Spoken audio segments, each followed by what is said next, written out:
La République des valeurs vous offre Prépa Bac 2020. Bonsoir, chers apprenants. Nous sommes encore revenus pour être avec vous pendant 2 minutes de temps.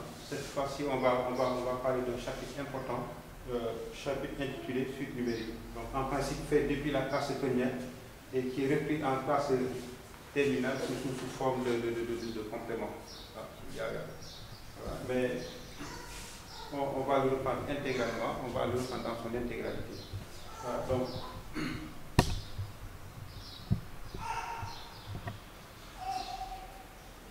voilà, auparavant, vous rappelez simplement que la situation est compliquée. Voilà, il faut la supporter. Restez le plus souvent chez vous, étudiez, sortez le moins possible. Voilà, et puis, n'oubliez pas les mesures barrières. Voilà, se laver régulièrement les mains. Voilà, ne pas passer la main. Voilà, et puis la distance qu'il faut faire entre vous, quoi. Une distance minimum de 25 points. Voilà. Mais auparavant, avant que je ne commence ce chapitre sur le suite, je vais d'abord faire un certain nombre de compléments, je ne sais pas, sur le chapitre nombre complexe et transformation du plan. C'est quelques petites précisions-là.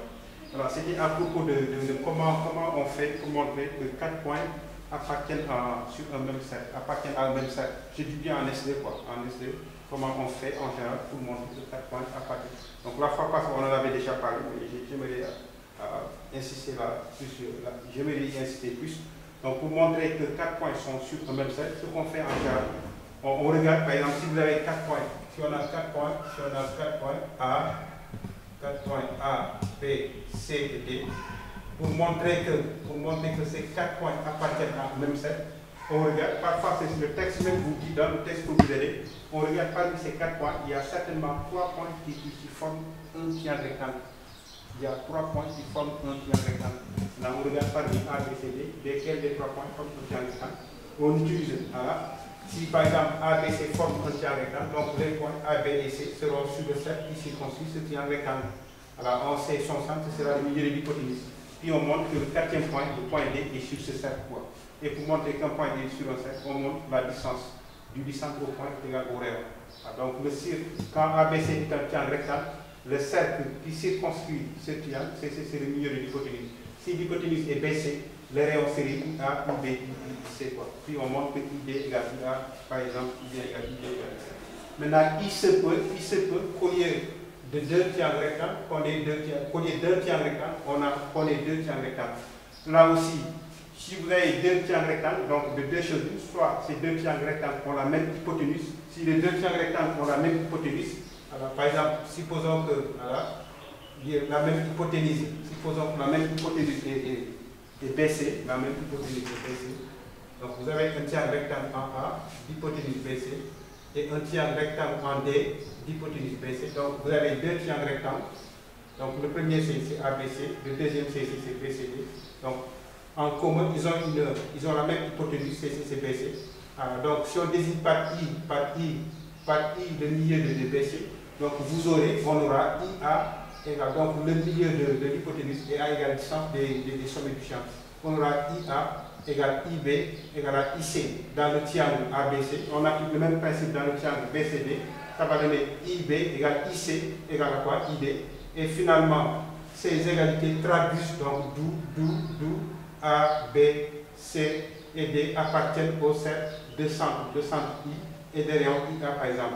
Des rayons IA, voilà, des rayons IA, des rayons R. Donc on calcule IA, IB, IC, ID, c'est la même chose, ça donne R. Alors maintenant, si on a 2 triangles rectangles, si dans ABCD, on a 2 triangles rectangles n'ayant pas la même hypoténuse, en général, le quadrilatère ABDC est un quadrilatère particulier, soit il est carré, soit il est rectangle. Alors, et donc ça, vous connaissez. Donc quand on a un rectangle, il y a le cercle qui circonscrit le rectangle, c'est le cercle de centre du milieu le point de montre des diagonales, même chose pour le carré.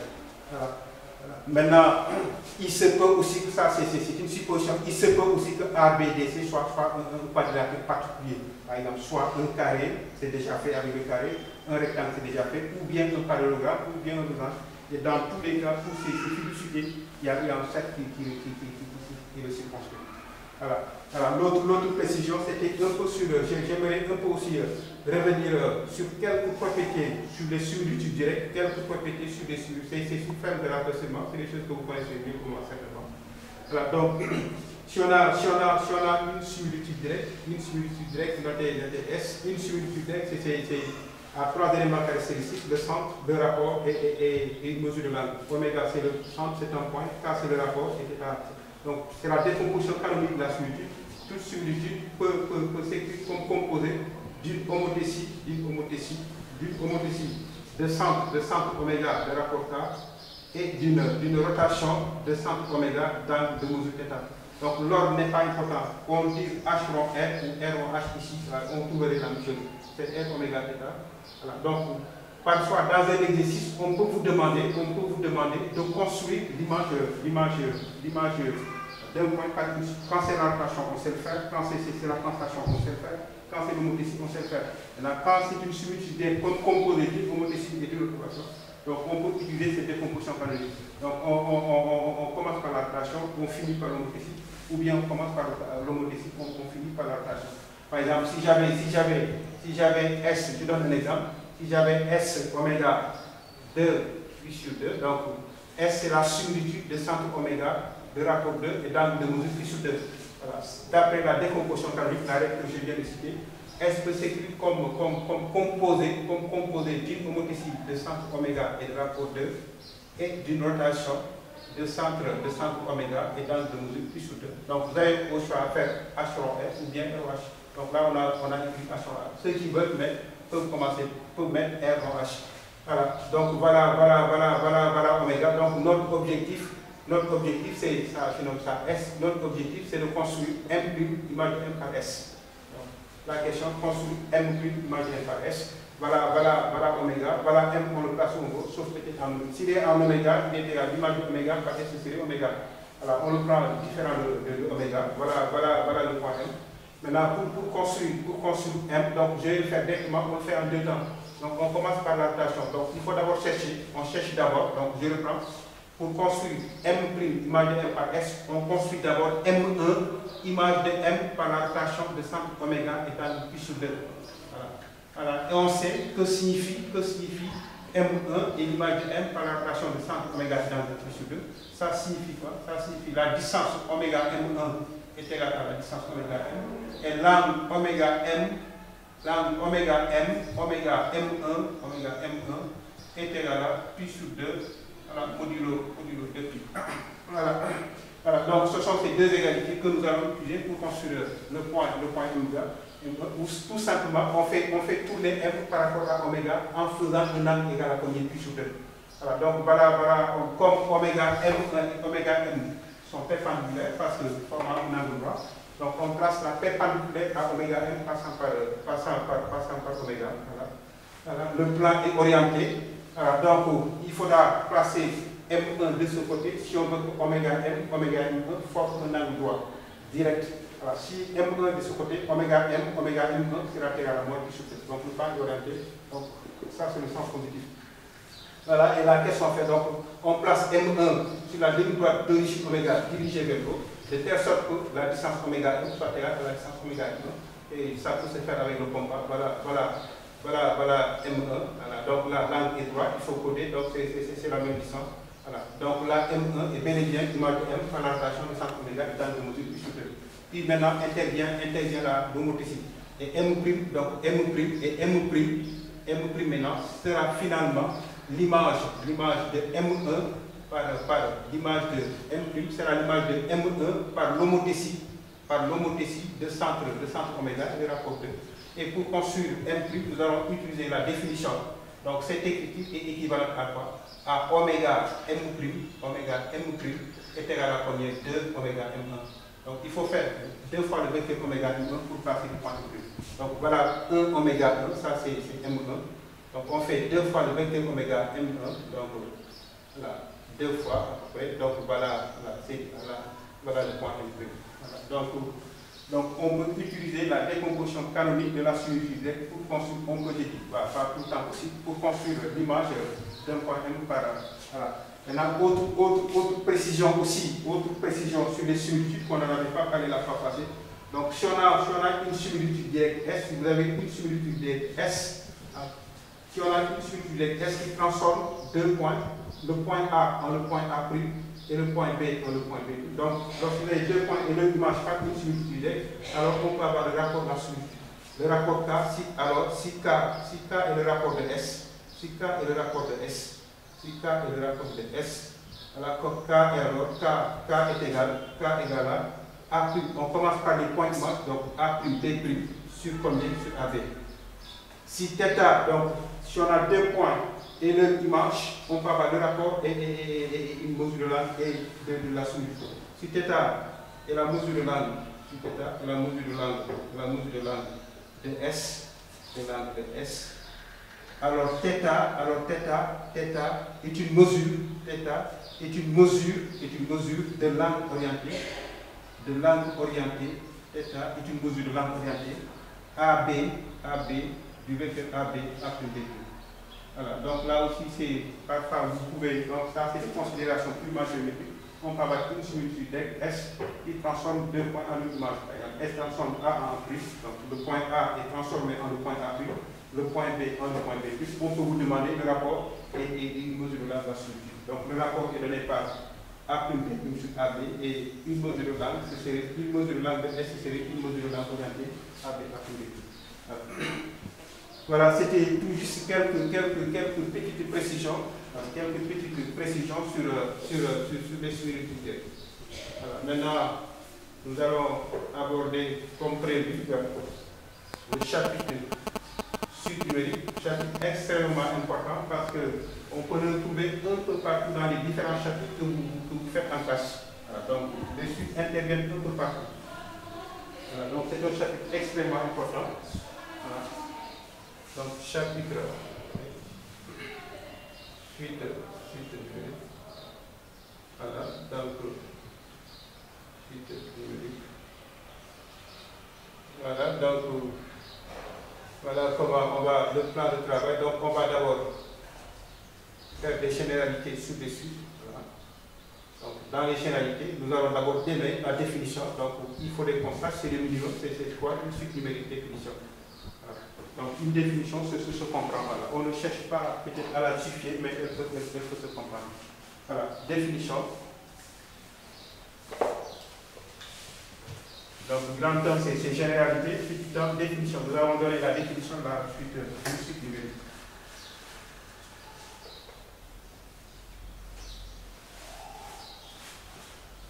Voilà, définition. Une suite numérique, c'est quoi une suite numérique? Une suite numérique est une application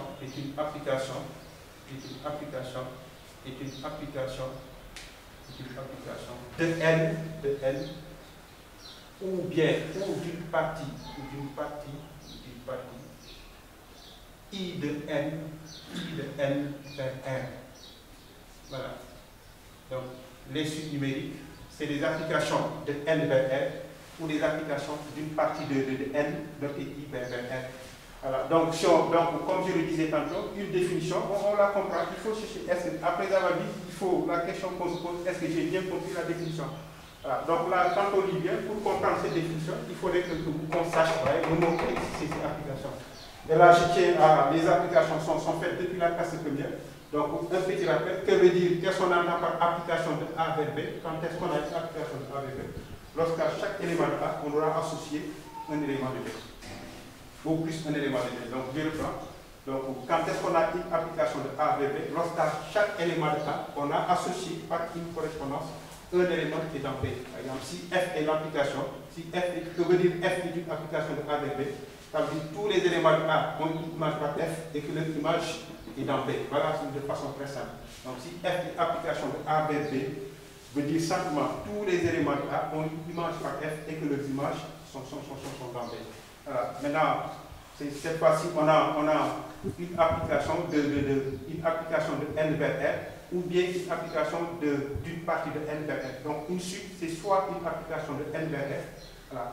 Quand la suite est application de N vers R, veut dire quoi? Veut dire tous les entités naturels auront leur image par cette application et leur image serait dans quel ensemble? Serait dans R. Si la suite maintenant, et si l'application est de I partie de N vers R, ça veut dire que tous les entiers naturels de I auront leur image et leur image se trouveront dans R.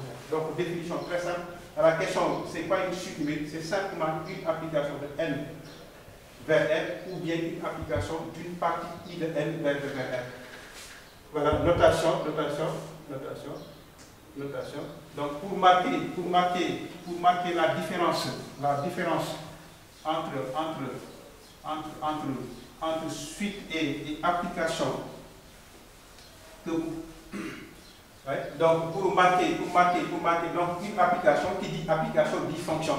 Donc, les fonctions, en général, pour désigner les fonctions numériques de la variable R, pour désigner une fonction numérique de la variable R, on utilise en général les lettres F, G, H. Donc, je ne reviens pas sur ces notions. Donc, c'est des notions extrêmement importantes. Donc, pour ne pas perdre du temps, donc, l'apprenant devrait, donc, quand je dis fonction numérique de la variable R, parce que c'est les fonctions au programme, l'élève devrait savoir correctement que veut dire fonction numérique de la variable R. Donc, pour marquer la différence, donc je reprends, pour marquer la différence entre une suite et les fonctions numériques de la variable R, on change complètement de notation. En général, pour désigner les fonctions numériques de la variable R, on utilise en général les lettres F, G, H. Pour désigner une suite, on utilise en général pour désigner une suite,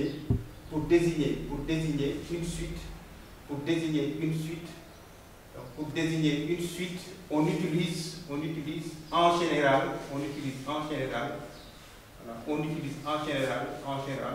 les lettres U, V, W, etc. Donc ainsi on parlera de U suite numérique, de V suite numérique, de W suite numérique. Voilà, toujours dans la rubrique notation, la notation. Voilà, donc pour une suite, il y a deux notations. Il y a la notation fonctionnelle et puis il y aura la notation indicielle. Donc nous allons voir ce que nous entendons par notation indicielle. Donc la notation fonctionnelle, la suite et les applications, donc, et les fonctions. Donc si f est une fonction de A vers B, comment se note f fonction de A vers B? On met f, on met 2 points, A vers B, ouais, ça c'est la flèche sévère. À chaque élément de A, les éléments de A sont représentés par X appelés variables. À chaque élément X de A, on associe son image par f dans B. Voilà comment se note f fonction de A vers B ou f application de A vers B. Voilà. Alors, ainsi, si U est une suite numérique,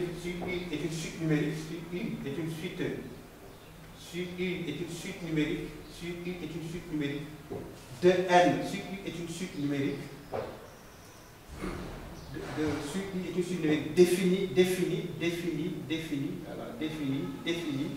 définie sur I, où I est une partie, où I égale une partie de N, ou I tout simplement, ou I inclus dans N. Avec I inclus dans N. Donc, I peut être une partie de N comme I peut être N pour le passer par là. Donc, si U est une suite numérique définie sur I, alors voilà, deux notations possibles. La première notation est la notation fonctionnelle. Donc, une suite, donc, comme la suite I est définie sur I, donc ce sera de I vers R. Alors, ici, la variable, avec les fonctions numériques de la variable R, la variable est souvent désignée par X. Maintenant, avec une suite numérique, on change complètement. La variable ne sera pas représentée par X. La variable, c'est les différents éléments de I. Les différents éléments de I seront représentés par l'entier naturel, par N. Par l'entier naturel N. I est une partie de N. Donc, je reprends. Donc, les différents éléments de I sera désigné par N. Donc, à chaque élément N de I, on associe son image par U qui est dans R.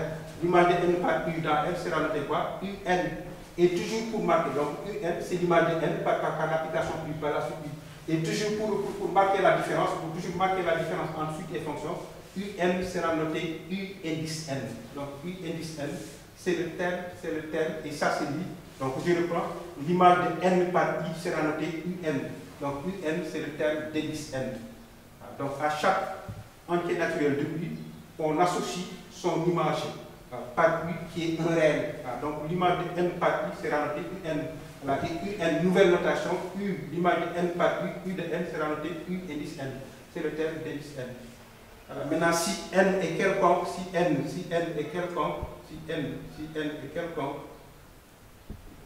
donc UN, c'est le terme d'indice N, ou tout simplement appelé encore terme général. terme général de la suite. Terme général de la suite U. Donc ça, c'est la notation fonctionnelle. Une suite et fonction parce qu'il est application. Voilà, donc voilà comment se note une application, comment se note une application du IVR. Voilà, à chaque élément I noté N, on associe son image par U qui est UN, et UN, nouvelle notation, UN sera noté désormais U indice N. Voilà, ça c'est la notation fonctionnelle, donc ça c'est la notation. Donc pour une suite, il y a deux notations. Ça c'est la notation fonctionnelle. Ensuite, il y a la notation, ça c'est la notation fonctionnelle. Notation fonctionnelle. Voilà. Ensuite, il y a la notation indicielle. La notation indicielle. La notation indicielle. Donc, si U est une suite numérique définie sur I, peut se noter. Donc, je reprends. Si U est une suite numérique définie sur 1, il y a deux notations possibles pour U. Il y a la notation fonctionnelle, donc les suites, c'est des applications, donc des fonctions. Ensuite, il y a la notation indicielle. Donc, dire que U est une suite numérique définie sur I peut se noter comme ça. On met UN, on met parenthèse, N appartient à I. Donc, quand j'écris UN, N parenthèse, N appartient à I, ça signifie simplement que U est une suite de I vers est une suite numérique, U est une suite numérique définie sur I. Donc, je reprends. Quand j'écris UN, en parenthèse, N appartient à I, ça signifie simplement que la suite, qu'on a une suite I définie, qu'on a une suite numérique définie sur I. Et une suite numérique, c'est une application définie sur I, donc de I vers R. Donc, quand on écrit UN, parenthèse, N appartient à I, ça veut dire la suite I est numérique et elle est définie sur I. Donc, c'est une autre façon de noter la suite. Donc, pour une suite, il y a deux notations. Il y a la notation fonctionnelle et puis il y a la notation indicielle. La notation fonctionnelle, c'est parce que les suites, c'est des applications, donc des fonctions. La notation indicielle, donc une suite définie sur I peut se noter comme ça. On met parenthèse UN et puis N appartient. Ça veut dire U est une suite définie sur I. Voilà. Maintenant, quelques petits vocabulaires, je ne sais pas, remarques sous forme de remarques, vocabulaire, sous forme de remarques, vocabulaire, ou bien on met donc vocabulaire. Donc, lorsque N0, si N0 est le premier, si N0 est le plus petit élément, donc là, je suppose qu'on a toujours, on a une suite définie sur I. Si N0 est le plus petit élément, de I, lorsque N0 est le plus petit élément de I, alors UN0 est appelé le premier élément, de la suite. Le premier terme, pardon, est appelé le premier terme de la suite U. Donc, de la suite U. Donc, finalement, une suite est un ensemble de termes. Donc, je reprends. Donc, sous forme de vocabulaire. Donc, lorsque N0, si N0 est le plus petit élément de I, alors U indice N0, c'est-à-dire le terme de rang N, le terme d'indice N0, le terme qui vient de rang N0, est appelé le premier terme de la suite. Alors, pour donner un exemple simple, par exemple, si grand I vaut N, le plus petit élément, si grand I est égal à N, alors le plus petit élément de N c'est 0, alors U0 est le premier élément, et le premier terme de la suite. Voilà, et le premier terme de la suite. Donc si I égale N, le plus petit élément de N c'est 0, donc U0 serait le premier terme de la suite. Voilà, donc à peu près, voilà, un petit avantage en avance. Donc, l'apprenant devrait connaître correctement, à la question c'est quoi une suite numérique. Donc, on devrait répondre correctement à cette question. Une suite numérique, donc c'est simplement une application de N ou d'une partie de N vers R. Donc, application de N vers R signifie simplement à chaque entité naturelle, on associe un réel. Donc, quand c'est une partie I de N, à chaque élément I de N, on associe aussi un réel. Voilà qui veut dire application de I vers R ou bien de N vers R. Voilà, maintenant, c'est différentes notations. Donc, pour marquer la différence entre une suite et une fonction, donc on change complètement de façon d'appeler. Donc, en général, les fonctions, on les appelle petit f, petit g, petit h, mais pour le suite, ce sera petit u, petit v, petit w. Ainsi, on parlera de I suite numérique, V suite numérique, W suite numérique. Maintenant, sur une suite, sur U et suite numérique, il y a deux façons de noter une suite numérique. Il y a la notation fonctionnelle, il y a la notation indicielle. Donc, la notation fonctionnelle, parce qu'une suite est une application, donc une fonction. Donc, une suite définie sur I se note I2 points, I vers R. À chaque, maintenant, la variable ici, est notée au lieu de petit x, elle est notée n. N, ça représente tous les entiers naturels de i. Donc à chaque élément petit n de i, on associe son image par u, qui est un. Et maintenant, à la nouvelle notation, l'image de n par u notée en parenthèse n sera notée désormais u et 10n. Et c'est le terme d 10n. Donc u n 10n. Donc un c'est le terme d 10n. Voilà. C'est aussi le terme général de la suite u. Voilà. Maintenant, la notation indicielle, lorsque u est une suite numérique définie sur u, u est une suite numérique définie sur u, ou une partie de n peut se noter, on met parenthèse, on met un, on met n appartenant à f. Voilà, quelques vocabulaires. Donc, si n0 est le plus petit terme et le plus petit élément de i, alors n0 est aussi appelé le premier terme de la suite. Donc, finalement, par exemple, si i était à la n, lorsque i vaut n, le plus petit élément de n c'est 0, donc i0 serait le premier terme de la suite. Donc, finalement, une suite u est simplement un ensemble de termes. Une suite est un ensemble fini, infini. Une suite est un ensemble de termes. Est un ensemble de termes. Est un ensemble de termes. Voilà. Est un ensemble de termes. Par exemple, si u est défini, par exemple, si u est défini sur la suite i est défini sur n,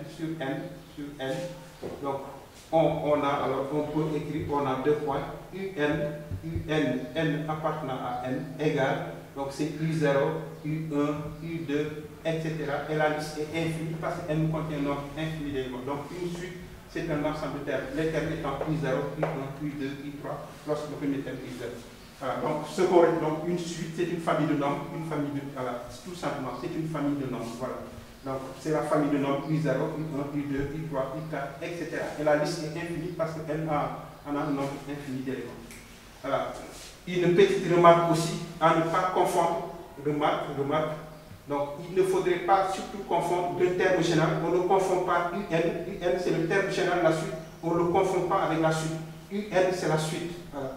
Donc, c'est des choses différentes. Ne pas confondre le terme général avec la suite. Voilà, à peu près, c'est un peu à peu près la même notation, mais voilà, c'est pas la même chose. Donc, UN, c'est le terme général, UN, c'est tous les termes de la suite. Donc, ça, c'est tous les termes, ça représente la suite. Voilà, donc voilà, chers apprenants, un peu ce que nous entendons sur ce que nous avons compris par la définition de la suite. Donc, on a essayé de vous donner la définition d'une suite. Donc, une suite, c'est simplement la définition, parce que je ne peux pas admettre qu'on manipule une notion sans qu'on ne sache le minimum de la notion. Le minimum, c'est à la question. C'est quoi une suite que vous répondez? Voilà ce que nous entendons. Une suite, c'est simplement une application de n ou bien d'une partie de n vers r. Et c'est quoi application de n vers r? Application de n vers r signifiant à chaque entier naturel, on associe un nombre r. Voilà. Simplement, si c'est une partie i de n, à chaque élément de i, on associe un nombre r. Voilà, simplement. Voilà, le reste maintenant, c'est des notations et du vocabulaire. Voilà, pour désigner une suite, voilà les lettres que nous utilisons en charge. Et la suite peut se noter de deux manières. Donc, il y a la notation indicielle, il y a la notation fonctionnelle. Ça, c'est la notation fonctionnelle, qui est effacée fonctionnelle. Voilà, ça, c'est la notation indicielle. Et en certains vocabulaires qu'il faudra connaître. Donc, le premier terme, donc, lorsque N0, si la suite U est définie sur U, et que N0 est le plus petit élément de U, alors N0 est appelé le premier terme de la suite. Voilà. Petit 2, différentes déterminations d'une suite. Différentes déterminations d'une suite. Donc, différentes déterminations d'une suite. Voilà, il y a deux manières de définir une suite. Suite définie par une formule explicite.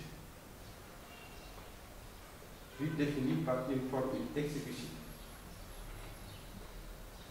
Voilà. Suite définie par une formule explicite. Donc, une suite numérique U, une suite numérique I, donc une suite numérique U, une suite numérique I, une suite numérique U est définie par une formule explicite,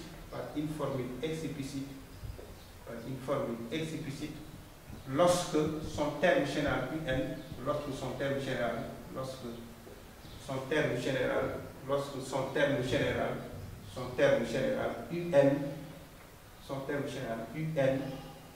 définition très simple, son terme général UN est exprimé en fonction de N. Il est exprimé en fonction de N. Voilà. Il est exprimé en fonction de N. Donc, quand est-ce que la suite numérique U est définie par une formule explicite? Donc, elle est définie par une formule explicite lorsque son terme général UN est exprimé en fonction de N. Exemple. Donc, soit U, la suite numérique définie par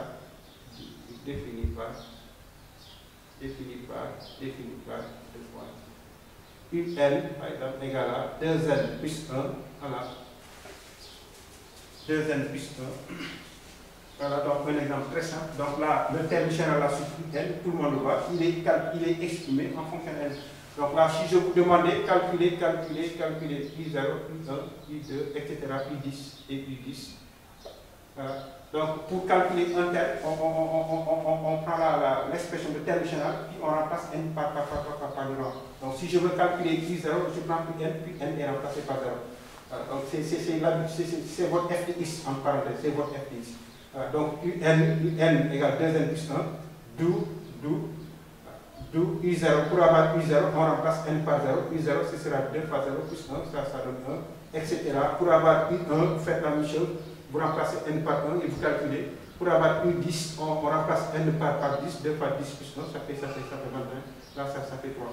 Alors, donc, les termes sont calculés directement, sans aucun intermédiaire, sont calculés directement à partir du terme général. Donc, tout terme est obtenu à partir du terme général.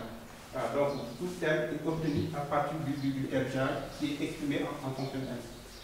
Donc, la suite est déterminée par une forme explicite lorsque son terme général est donné en fonction de N.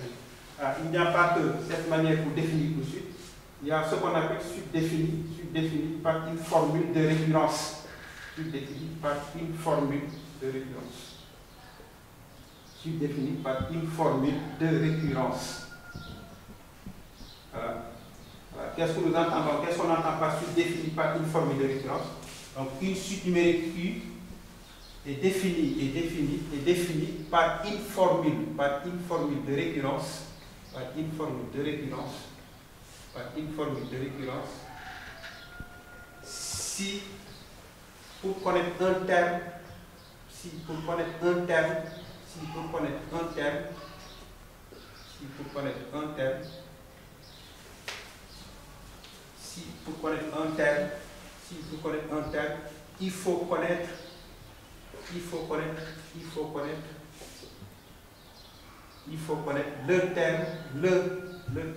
ou les termes qui le précèdent.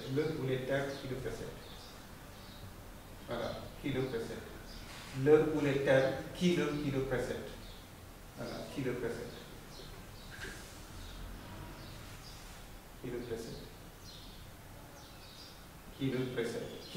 Voilà. Le terme qui vient avant lui, ou bien les termes qui viennent avant ce terme.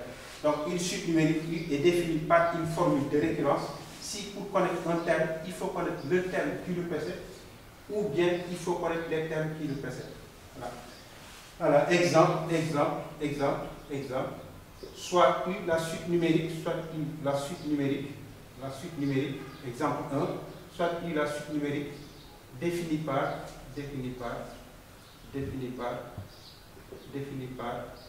U0 égale à 1 et UN plus 1, voilà, UN plus 1, UN égale à 2UN plus 3 pour UN appartenant à N.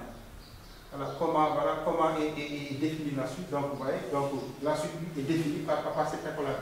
Donc, il y a le premier terme U0 qui est donné, qui vaut 1.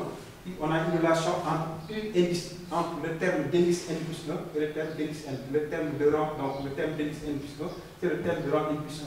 Donc, on a une relation entre le terme d'indice de rang N plus 1 et le terme de rang N. Donc, on a U indice N plus 1 en fonction du N. Voilà. Puis, on me demande de calculer I1, I3 et I4 par exemple. I1, I3 et I5. Voilà. Donc là, contrairement à suite définie par une formule explicite, là vous allez voir, pour connaître I1, il faudrait qu'on sache le terme qui le précède. Par exemple, là, regardez, donc, voilà comment est structurée la suite. Donc, on a deux lignes qui définissent la suite. Il y a cette première ligne. Donc, cette première ligne, c'est U0 égale 1. C'est dans la deuxième ligne qu'on a la relation entre U indice N plus 1 et U indice N. Voilà, donc, si on veut U1, donc on peut avoir une relation entre. Donc là, c'est donc on fera un petit abus de langage. Donc on dira donc, autant N et N plus 1, c'est un abus de langage. Donc autant N et N plus 1 sont consécutifs, après N c'est N plus 1. Donc on dira aussi que N et N plus 1 sont consécutifs. C'est un petit abus, mais qui permet de voilà. Donc là, si je veux, donc là, c'est quand je regarde cette égalité, c'est la relation entre deux termes consécutifs, la relation entre I plus 1 et IN. Donc c'est cette même relation que je vais utiliser pour avoir une relation pour trouver I1. Donc pour trouver I1, il me faudra une relation entre I1 et quoi? I0. Ça c'est le terme. Quand j'écris N et N plus 1 sont consécutifs, le rang qui précède N plus 1, c'est N. Donc on maintient ce même langage avec les termes. Donc UN est le terme qui précède UN plus 1. Donc N plus 1, N précède N plus 1. Donc par abus aussi, on dira que UN, si on passe au terme, on dira que UN précède UN plus 1. Donc si on veut, pour avoir un terme, donc finalement, quelle lecture on pourra avoir de cette égalité? Pour avoir un terme, on prend le terme qui le précède, on le multiplie par 2, puis on a tout 3. Donc si je veux un terme, je prends le terme qui le précède, je multiplie par 2. Voilà. Donc si je veux, quel est le terme qui précède U1, c'est U0. Parce que l'enquête qui précède 1 est 0. Donc par abus, le terme qui précède U1, ce sera U0. Donc on prend, si on veut U1, on prend le terme qui précède U1, c'est U0. Et puis on ajoute combien? 3. Donc finalement, vous voyez, pour connaître I1, il faut connaître le terme qui le précède. Donc si je veux I1, donc pour connaître un terme, il me faut absolument le terme qui le précède. Donc si je veux I1, on a I1 égale 2 fois I0 plus 3. Comme on connaît I0, on saura I1. Alors ça c'est une façon de voir. Ou bien une autre façon de voir, on peut prendre cette égalité et regarder, il faudra donner à N quelle valeur pour connaître I1. Donc pour connaître I1, il faudra donner à N de la valeur 0. Puis on remplace N par 0 dans cette égalité et on aura I1 égale 2 I0 plus 3. Comme on a U0, finalement, on pourra calculer U1. U0, ça fait 2 fois 1, plus 3, ça fait 5. Voilà. Si je veux U3, donc si on veut U3, il nous faut U2. Et quelle est la relation entre U3 et U2? U3, on prend le terme qui précède U3, c'est-à-dire U2, on le multiplie par 2, ou bien on remplace simplement ici N par combien? Par 2. Donc il y a deux façons de voir la chose. Pour connaître U3, on prend U indice N plus 1, on se demande qu'est-ce qu'il faudra, par quelle valeur il faudra remplacer N par quel nombre pour connaître U3. Pour connaître U3 à partir de U N plus 1, il faudra remplacer N par 2. Donc si on remplace N par 2, ce sera U3 égale à 2 U2 plus 3. Donc pour connaître U3, il nous faut U2. Et pour connaître U2, il vous faudra U1. Et pour avoir U1, on peut remplacer N par 1. U2, c'est 2 fois le terme qui le précède plus 3. Voilà. Et on aura, comme on connaît U1 est égal à 5, ça fait 2 fois 5, plus combien? Plus 3, ça fait 13. D'où maintenant, d'où on remonte. U3 égale 2 U2 plus 3, ça fait 2 fois 13 plus 3, ça fait 29. Voilà. Donc là, vous voyez, tout le monde peut le constater. Donc pour connaître un terme ici, pour avoir un terme, il faut connaître le terme qui le précède. Si je veux U1, il me faut U0. Si je veux U3, il me faut U2. Voilà. Donc cette suite est définie. Donc cette suite est définie par une formule de récurrence. Voilà, c'est la formule qui est mise en accolade. Donc le premier terme est donné et on a une relation entre UN plus 1 et UN. Cette suite est définie par une formule de récurrence. Donc, vous voyez, contrairement pour la formule explicite, les termes se calculent de façon indépendante. Pour calculer un terme, on n'a pas besoin de parler d'autres termes. Voilà, donc le terme est tiré directement à partir du terme général. Voilà, exemple 2. Donc, exemple 2, voilà, exemple 2. Soit la suite définie par 2 points. Voilà. Cette fois-ci, on donne deux termes, U0 égale 1 et U1 égale à 2. Et UN plus 2 égale à 2un plus 1, par exemple, moins un deuxième moins un deuxième plus 1 moins n. Voilà, pour tout n appartenant. U2, U3, etc., U4. Voilà. Voilà, donc voilà cette fois-ci, voilà comment est défini votre suite. On vous donne les deux premiers termes, on donne I0, on donne I1, U1 égale 2, puis on donne une relation entre UN plus 2, UN plus 2, UN. Donc UN plus 2, c'est le terme de rang N plus 2, ou bien c'est le terme d'indice N plus 2. Ça, c'est le terme d'indice N plus 1, terme d'indice N. Voilà, pour avoir U2, on va, voilà, pour avoir U2, donc on ne pourra pas utiliser pour le moment la première ligne. Donc la suite est définie par deux lignes. Pour avoir U2, on va naturellement exploiter ces lignes. Donc il faudra donner à n ici quelle valeur pour qu'on ait U2 à partir de U indice N plus 2. Si on veut U2, il faudra donner à n la valeur 0. Donc pour n égale 0, on aura U2 égale à 2U1. Voyez, avant, voyez, pour connaître UN plus 2, si je veux le terme UN plus 2, il me faut connaître UN plus 2. Donc pour connaître un terme, il faut connaître. Donc les termes type N, N plus 1, N plus 2 sont consécutifs. Les termes qui précèdent N plus 2 sont N et N plus 1. Donc par abus, on dira que UN plus 2, UN plus 1, UN plus 1, UN plus 2 sont consécutifs. Donc pour connaître un terme, il me faut les deux termes qui le précèdent. Donc si je veux U2, il me faut U1 et U0. Donc ça fait 2U1. Donc pour connaître un terme, il me faut les deux termes qui le précèdent. Si je veux U5, il me faut U3 et U4. Si je veux U10, il me faut U9 et U8. Donc ça fait 2U1 moins combien? Moins U0. Puis on remplace. U1, c'est, on remplace, ça fait 2 fois 1 moins 2 fois U0. U1, c'est 2. 2 fois 2 moins 1, ça fait 4 moins 1 fois. Si on veut U3, pour avoir I3, il me faut U2 et U1. Donc c'est 2U2, c'est 2U1 moins U1. Voilà. On connaît U2, on remplace U2 par sa valeur, ça fait 2 fois 3 moins, ça fait 2 fois 3 moins U1, U1 vaut 2, ça fait 6 moins 2, ça fait 4. Donc pour avoir U3, il faut donner dans cette égalité n de la valeur 1. Donc si on remplace n par 1, on aura U3. Voilà ce que nous entendons, voilà, par suite définie par une formule de référence. Donc ici, pour connaître un terme, il faut connaître les deux termes qui le précèdent. Donc cette suite U est aussi définie par une formule de référence.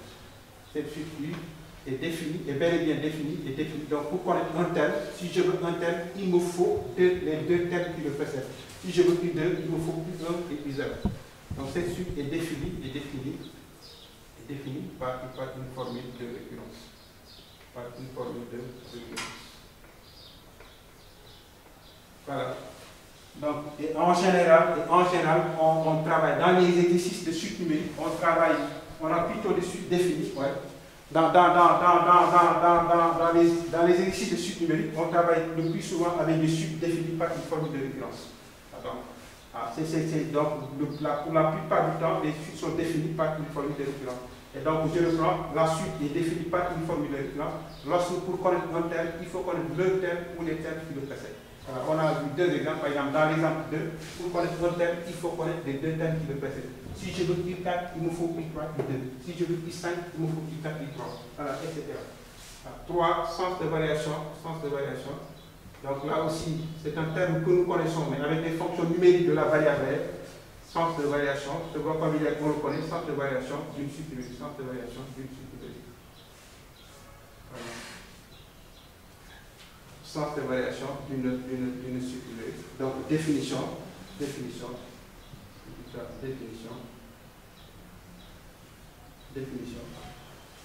Donc sens de variation d'une suite numérique. Donc nous allons voir qu'est-ce que nous entendons par sens de variation d'une suite numérique. Donc petit a, définition. Donc une suite numérique U, soit une suite numérique définie sur I, en parenthèse, U et N ou bien une partie de N. Voilà. U est croissante sur I, U est croissante sur I, si et seulement si,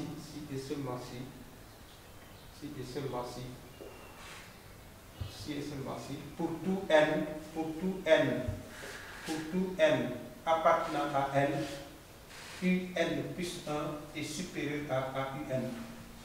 U est strictement croissante, I est strictement croissante, I est strictement croissante, I est strictement croissante sur I, si et seulement si, si et seulement si, si et seulement si, pour tout n appartenant à n, UN plus 1 est strictement plus grand que n. U est décroissante, sur U. Donc les suites, c'est des fonctions. Donc je ne veux pas trop rentrer dans les détails, mais c'est à peu près la même chose qu'avec les fonctions. Donc quand est-ce qu'une fonction est croissante sur un intervalle I, lorsque les nombres sont rangés dans le même ordre que les images. C'est à peu près la même chose. Ce qu'on a utilisé pour arriver à ce stade. Voilà. Donc je n'ai pas trop... donc, autrement dit, si n est plus grand que P et que P est croissant, vous aurez plus n supérieur ou égal à plus P. Si n est strictement croissant et que n est plus grand que P, vous aurez plus n strictement plus P. Et quand on a ça, vous aurez ce que j'ai dit. Mais je ne rentre pas trop dans les détails. Voilà. Donc U est décroissante sur I, si pour tout, si et seulement si, est décroissante sur I, si et seulement si, si et seulement si, si et seulement si, si et seulement si, pour tout n appartenant à n, UN plus 1 est inférieur ou égal à 1. La U est décroissante, est strictement décroissante sur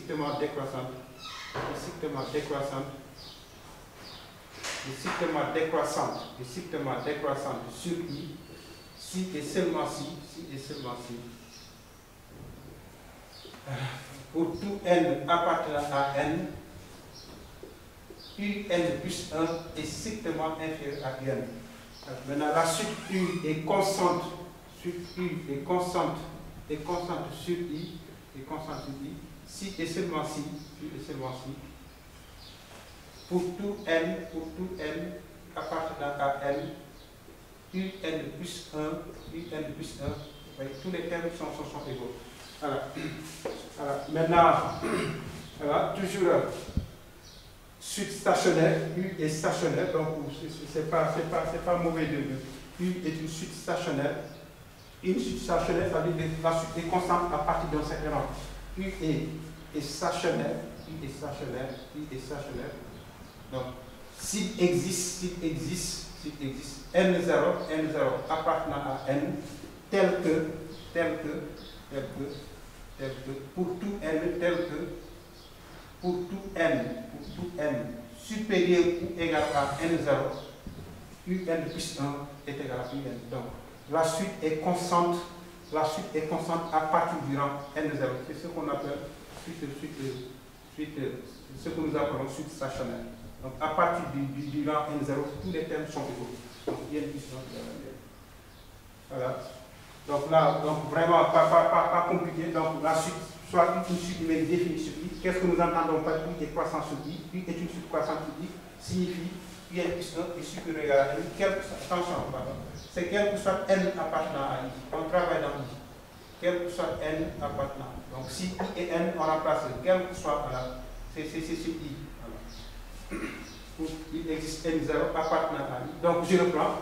La suite U est une suite définie sur I. U est croissante sur I, signifie pour tout N appartenant à U, on a UN plus 1 supérieur ou égal à UN.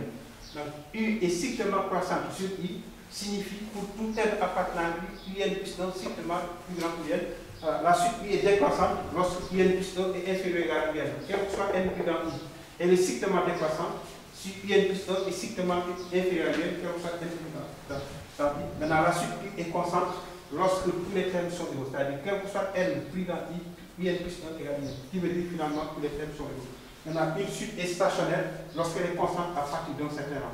Donc, U est stationnaire sur I, signifie qu'il existe un N0 appartenant à I, tel que pour tout N supérieur ou égal à N0, UN plus 1 égale UN. Donc, la suite est constante à partir du terme N0, à partir du rang N0. Voilà ce que nous entendons par. Donc avant N0, les termes peuvent ne pas être égaux. Mais à partir de N0, tous les termes sont égaux. Quand c'est comme ça, on dira que la suite est stationnelle. Alors, du vocabulaire, quelques remarques peut-être sous forme de vocabulaire, remarques. Donc une suite monotone, une suite monotone. Donc il y a monotone croissant, comme il y a monotone tout court, il y a système monotone. La suite est monotone lorsqu'elle est croissante, donc je ne vais pas, U est monotone. Une suite monotone, c'est une suite croissante ou décroissante. U est monotone. Si U est croissante, ou décroissante.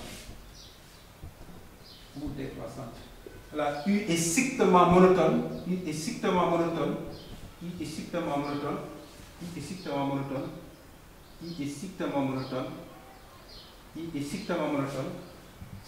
U est strictement croissante, ou strictement décroissante.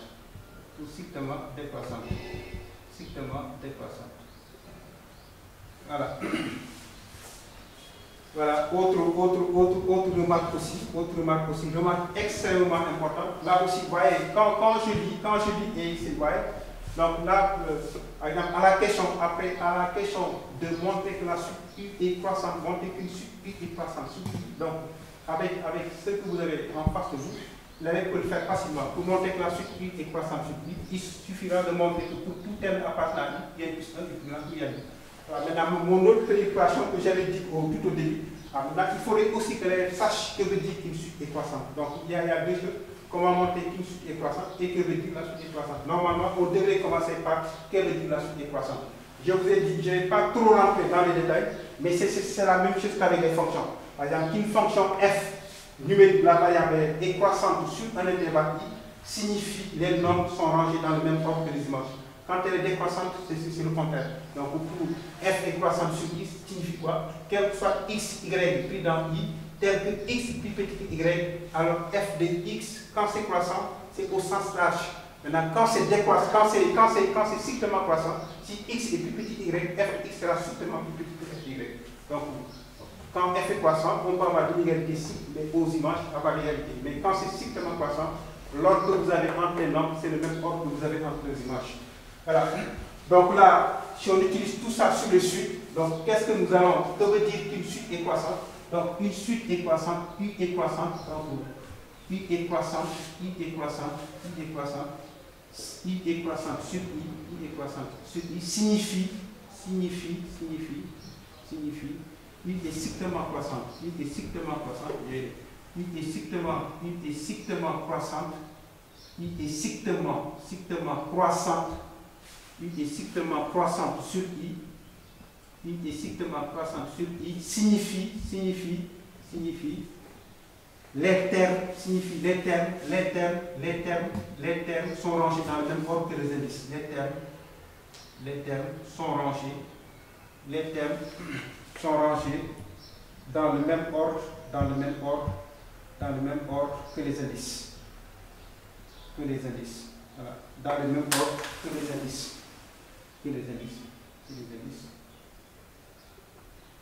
Voilà. Par exemple, si la suite U est définie sur I, par exemple, qu'est-ce que nous entendons par les termes sont rangés dans le même ordre que les indices? Par exemple, si la suite est définie sur N,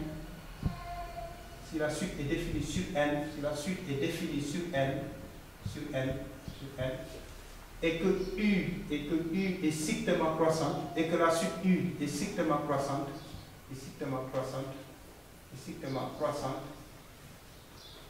on a deux points, U0 inférieur à U1, inférieur à U2, inférieur à U3, etc. Donc, U0, ça c'est le terme. U0 est terme, U1 est terme, U2 est terme, U3 est terme. Les indices sont 0, 1, 2, 3, etc. Maintenant, la suite est croissante, strictement croissante. Signifie quoi? L'ordre que vous avez sur les indices, c'est le même ordre que vous avez sur les termes.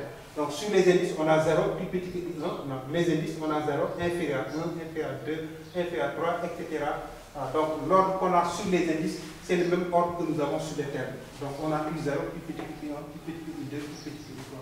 Voilà qui veut dire que la suite est strictement croissante. Maintenant, quand ça, je ne vais pas l'écrire, quand la suite est strictement décroissante, c'est le contraire. Lorsque les termes sont rangés dans le sens contraire des indices. Lorsque vous avez sur les indices, vous avez le contraire pour les termes. 0, si la suite est définie sur n, donc 0 inférieur à 1, inférieur à 2, inférieur à 3, etc. Si on passe au terme, si on passe à la suite, on aura U0 plus grand, strictement plus grand que U1, strictement plus grand que U2. Voilà. Quand la suite est strictement décroissante et qu'elle est définie sur n, voilà comment seront rangés les termes. On aura U0 strictement plus grand que U1, strictement plus grand que U2, voilà. Strictement plus grand que U3, voilà. Donc voilà qui veut dire qu'une suite est strictement croissante ou bien qu'elle est strictement décroissante. C'est-à-dire l'ordre que j'ai entre les termes, c'est le même ordre qu'on a entre les indices. Quand la suite est strictement décroissante, c'est le contraire. L'ordre que vous avez sur les indices, c'est le contraire que vous avez pour les termes. Alors, toujours dans rubrique vocabulaire, donc étudier le sens de variation d'une suite, c'est de dire est-ce que la suite est croissante, décroissante ou non, ou strictement croissante, ou voilà, étudier le sens de variation d'une suite. Donc, à la question, donc, étudier le sens de variation d'une suite, c'est de voir est-ce que la suite est croissante, est-ce qu'elle est décroissante, est-ce qu'elle est monotone, est-ce qu'elle est strictement monotone, est-ce qu'elle est constante. Voilà qui veut dire étudier le sens de variation d'une suite. Donc, étudier le sens de variation d'une suite, c'est de voir, c'est de regarder est-ce que la suite est monotone, est-ce qu'elle est strictement monotone, ou bien est-ce qu'elle est constante, ou bien est-ce qu'elle est ni monotone, ni constante, ni strictement monotone. Voilà. Étudier le sens de variation d'une suite. Voilà. Maintenant, comment, donc méthode, comment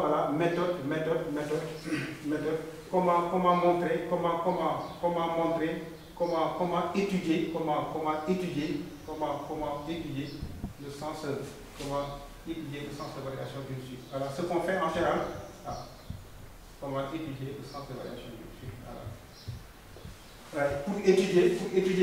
Pour étudier le sens de variation d'une suite, d'après ce que nous avons dit, donc on cherche d'après ce que nous avons dit, on cherche parce que de ce que nous avons fait, qu'est-ce qui ressort? Il faudra comparer UN plus 1 à UN. Donc pour étudier, on compare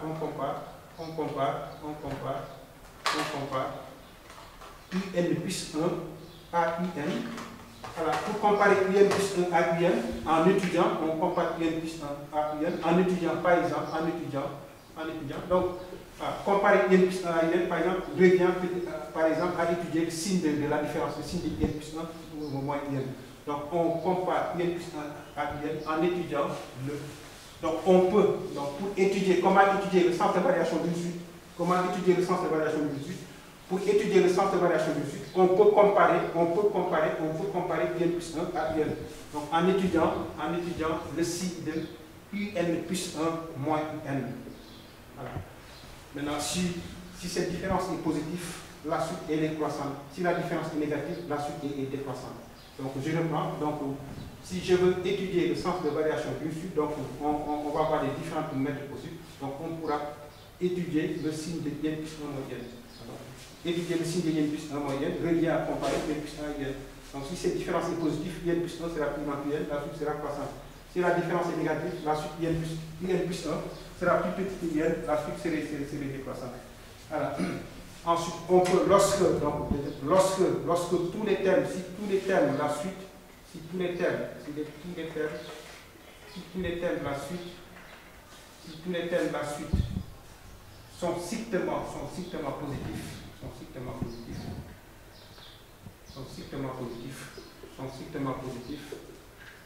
strictement positifs, on peut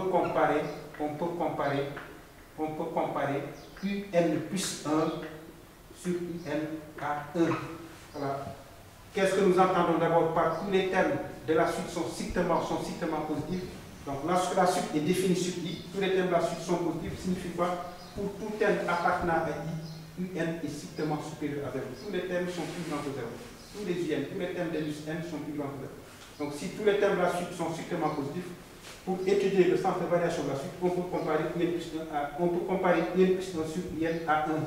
Voilà. Si UN plus 1 sur UN plus 1, voilà. Si UN plus 1 sur UN est plus grand que 1, alors la suite est strictement croissante. Alors U est strictement croissante. Si UN plus 1 sur UN est plus petit que 1, alors la suite U, alors U est strictement décroissante. U est strictement décroissante. Voilà. Si UN plus 1, sur UN égale à 1, et pour tout n appartenant à I, et pour tout n appartenant à UN strictement positif, on dira alors tous les termes de I sont strictement positifs. Tous les termes de I sont strictement positifs. Voilà ce que nous entendons par I et une suite à termes strictement positifs. Tous les termes de la suite I sont strictement positifs. Voilà. Maintenant, nous allons voir rapidement pourquoi si tous les termes de la suite sont strictement positifs, et puis n plus 1 sur n est plus grand que U, alors la suite serait croissante. Maintenant, que veut dire, donc, on sait que n plus 1 sur n est plus grand que 1. Donc, n plus 1 sur n plus grand que 1 équivaut à n plus 1, un. Ne pas confondre U indice n plus 1 et U indice n plus 1. Ce n'est pas la même chose. Donc, il faut veiller à l'écriture. Ça, c'est U indice n plus 1. Donc, c'est le terme d'indice n plus 1. UN plus 1 sur UN moins 1 est strictement positif. Puis on réduit au même dénominateur, ça donne UN plus 1 moins UN sur UN strictement positif. Voilà, maintenant vient cette hypothèse, comme UN est strictement positif, pour que ce quotient soit positif, il suffit que son numérateur soit positif. Parce que le dénominateur est déjà strictement positif. Voilà, donc, ce qui équivaut à UN plus 1 moins UN strictement positif, car UN est strictement positif. Et là, finalement, ça donne quoi? Ça donne UN plus 1, strictement plus grand que N. Et quand UN plus 1 est plus grand que N, quel que soit N plus grand que I, ça veut dire que la suite est croissante. Donc, ce serait la même démarche pour UN plus 1 sur UN inférieur à 1. Ce serait la même démarche pour UN plus 1 sur UN égal à 1. Voilà. Donc, pour montrer, voilà. Voilà, toujours nous sommes dans comment montrer qu'une suite est croissante.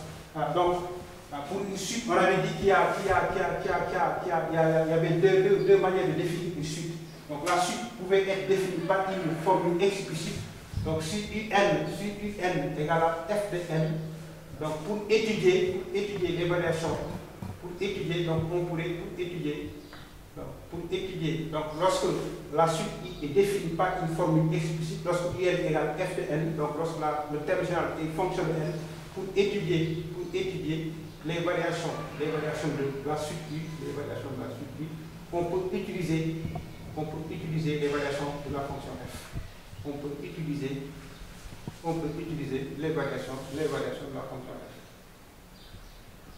Les variations f. Et bien entendu, si f est croissant, si la suite I est définie sur I et que f est croissant sur I, la suite I sera croissante sur I. Si la suite I est définie sur I et que f est décroissant sur I, la suite I sera décroissante sur I. Donc, lorsque la suite est définie par une formule explicite, donc lorsque UN égale Fn, pour étudier les variations de la suite I, on peut utiliser les variations de f.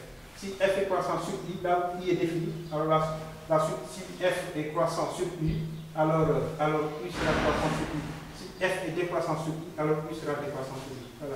Voilà. Maintenant, si la suite est définie par une formule de récurrence, par exemple, si UN plus 1, donc comme si UN plus 1, si on a UN plus 1 en fonction de UN, si UN est le premier terme donné par exemple, et le premier simplement, donc on va avoir UN plus 1 en fonction de UN, comme on peut avoir UN plus 1 en fonction de UN et UN moins 1. Mais là, on prend ce cas simple. Lorsque UN plus 1 est exprimé en fonction de UN, pour étudier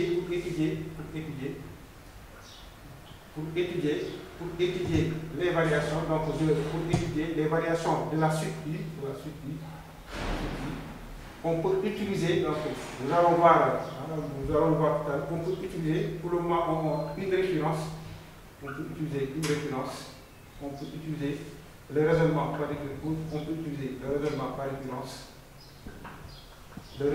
par récurrence, donc nous allons voir tout à l'heure ce que nous entendons par raisonnement par récurrence, et les variations de f. Donc, on reviendra sur de façon beaucoup plus détaillée après qu'on ait fait raisonnement par récurrence à travers un exemple. Nous allons voir lorsque UN plus 1 est fonction de n, comment on peut faire une récurrence et utiliser les variations de f pour étudier le sens de variation de la suite et les variations de f. Donc voilà en général, voilà bien en général ce qu'on fait pour étudier le sens de variation d'une suite. Donc, soit on peut comparer IN plus 1 à IN en étudiant le signe de IN plus 1 moins IN, ou bien autrement, au lieu d'étudier le signe. Parce que si on veut comparer, IN plus 1 pour comparer IN plus 1 à IN, ça peut se faire aussi par encadrement. Donc, on peut comparer IN plus 1 à IN en utilisant le signe de IN plus moins IN, ou bien utiliser un encadrement, ou bien utiliser un encadrement. On peut procéder par encadrement pour comparer IN plus 1 à IN. Donc, voilà, donc ça vient souvent dans les exercices de suite. Étudier le sens de variation d'une suite, c'est de voir est-ce que la suite est monotone, est-ce qu'elle est strictement monotone, est-ce qu'elle est constante ou pas. Voilà. Maintenant, pour étudier le sens de variation d'une suite, on peut comparer, c'est ce qui ressort de ce qu'on a fait, on peut comparer IN plus 1 à IN en cherchant le signe de IN plus 1 moins IN ou bien en procédant par encadrement. Voilà.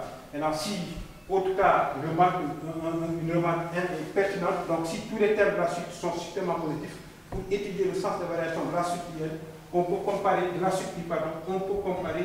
plus 1 sur IN à 1.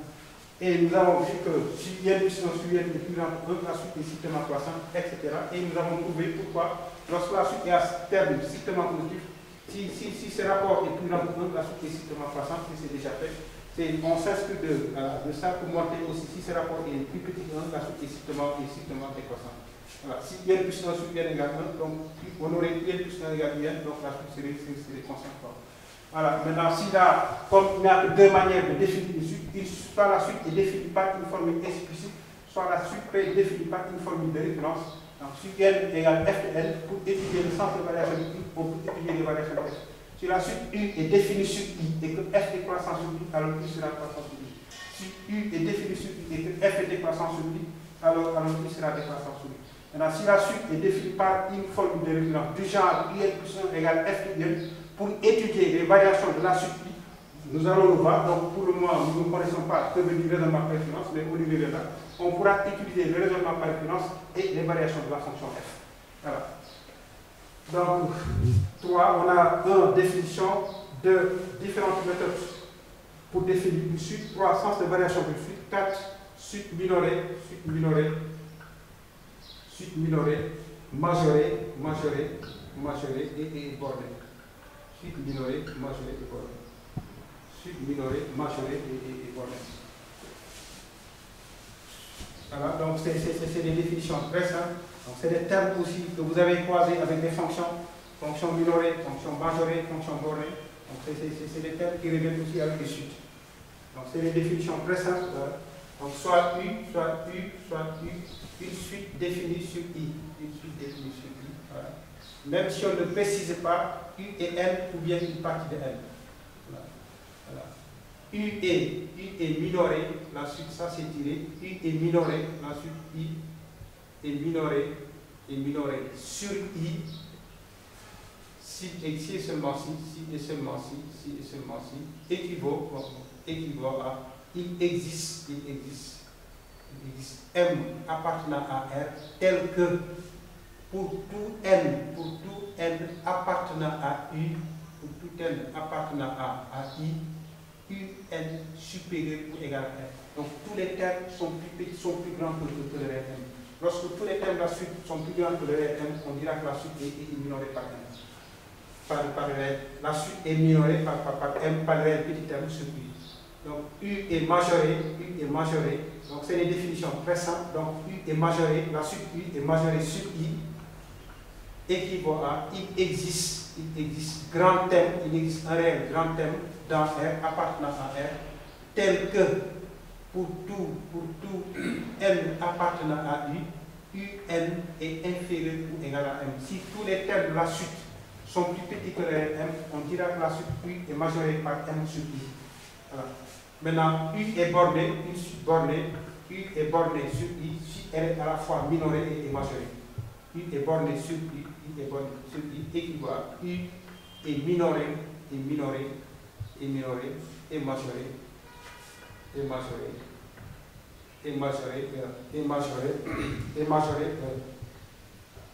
minoré et majoré sur I. Donc, une suite bornée, c'est une suite qui est à la fois minorée et majorée. Alors, une suite majorée voulant dire qu'il y a un réel grand thème, tel que tous les thèmes de la suite lui soient intégrés. Minorée, ça veut dire qu'il y a un réel petit thème, tel que tous les thèmes de la suite lui soient suivants. Alors, maintenant, petit remarque, lorsque suite U est minorée, si U est minoré par 0, c'est-à-dire lorsque tous les termes de la suite sont plus grands que 0, alors la suite est positive. La suite est positive, on dira que la suite est positive ou bien la suite est à terme positive. La suite est à terme, c'est-à-dire tous les termes de la suite sont positifs. La suite est positive ou bien à terme positif et à terme positif. Et à terme positif. Si U est majoré par 0, c'est-à-dire pour tout n appartenant à U n inférieur à 0, on dira que la suite U est négative ou bien qu'elle est à terme négatif. Alors, si U est majoré par 0, alors la suite est à terme, c'est-à-dire tous les termes de la suite sont négatifs. Alors la suite est à terme négatif.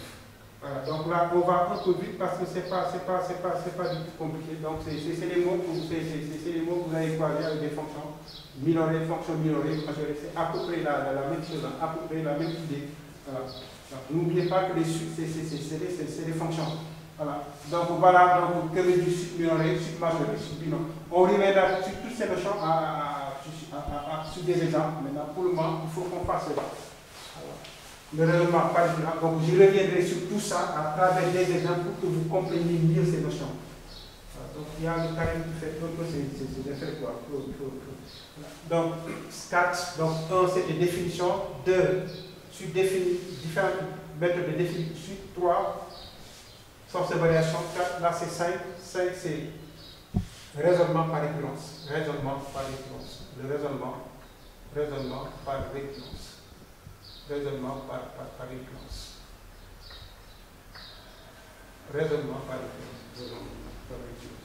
Alors, je ne sais pas si c'est deux ans. Raisonnement, ben N là ou c'est deux ans. Raisonnement par récurrence. Voilà, donc c'est une technique qu'on utilise souvent dans les exercices de suite et qui pose parfois problème pour les apprenants. Alors qu'en réalité, il n'est pas si difficile à votre niveau que vous le pensiez. Voilà, donc, voilà comment nous avons donc, le raisonnement par récurrence. Donc, le raisonnement par récurrence est une technique. Donc, une technique, on la maîtrise. Est une technique permettant de démontrer certaines, donc pas toutes, certaines propriétés dépendant de l'entier naturel n. Dépendant de l'entier naturel n. Voilà. Donc on ne peut pas utiliser tout le temps le raisonnement par récurrence sans qu'on le sache c'est quoi le raisonnement par récurrence. Donc le raisonnement par récurrence, c'est simplement une technique qui nous permet de démontrer certaines propriétés, pas toutes, donc certaines propriétés qui dépendent de l'entier naturel n. Alors, donc voilà ce qu'on entend par raisonnement. Maintenant, comment se fait le raisonnement par récurrence? Il se fait, donc il c'est le raisonnement par récurrence. Il se fait en trois étapes. Voilà. Donc la première étape, c'est la vérification. La première étape appelée initialisation. Voilà. Donc c'est la vérification au premier rang. Voilà. Nous allons voir à travers un ou des exemples qu'est-ce que nous entendons par vérification au premier rang. Donc c'est la vérification au premier rang. La deuxième étape, c'est ce qu'on appelle hérédité. Voilà. Donc on va supposer la formule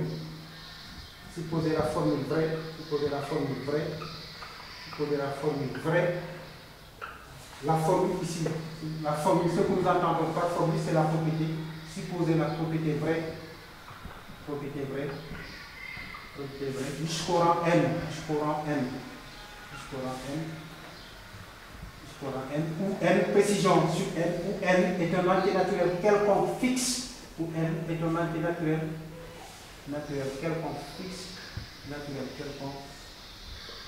fixe supérieur ou égal au premier rang. Supérieur ou égal au premier rang. Le premier rang, il est anténateur. Supérieur ou égal au premier rang. Supérieur ou égal au premier rang. Voilà, donc la deuxième étape, donc c'est en général l'étape la plus difficile. On va le voir ensemble. La première étape, elle n'est pas difficile, ce sera simplement une vérification. La deuxième étape, voilà le travail à faire à la deuxième étape. Supposez la formule à démontrer vrai jusqu'au rang n, où n des précisions sur n, où n est un anténateur quelconque, fixe mais supérieur également au premier rang. Le premier rang, nous allons voir c'est quoi le premier rang. Donc, puis montrer que la formule, puis montrer que la propriété, donc montrer que la propriété est vraie au rang n plus 1. Voilà. Donc, on suppose la formule, la propriété est vraie jusqu'au rang n. Ensuite, montrer si la formule est vraie au rang n, elle est automatiquement vraie au rang n plus 1. Voilà. Et la troisième étape, c'est la conclusion. Donc, les deux étapes confirment ce qu'on voulait trouver. La troisième étape, c'est la conclusion.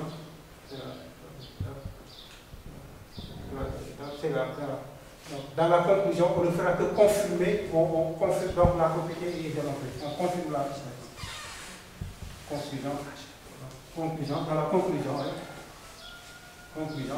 dans la conclusion, confirmer, donc c'est confirmer, on confirme ce qu'on devait démontrer.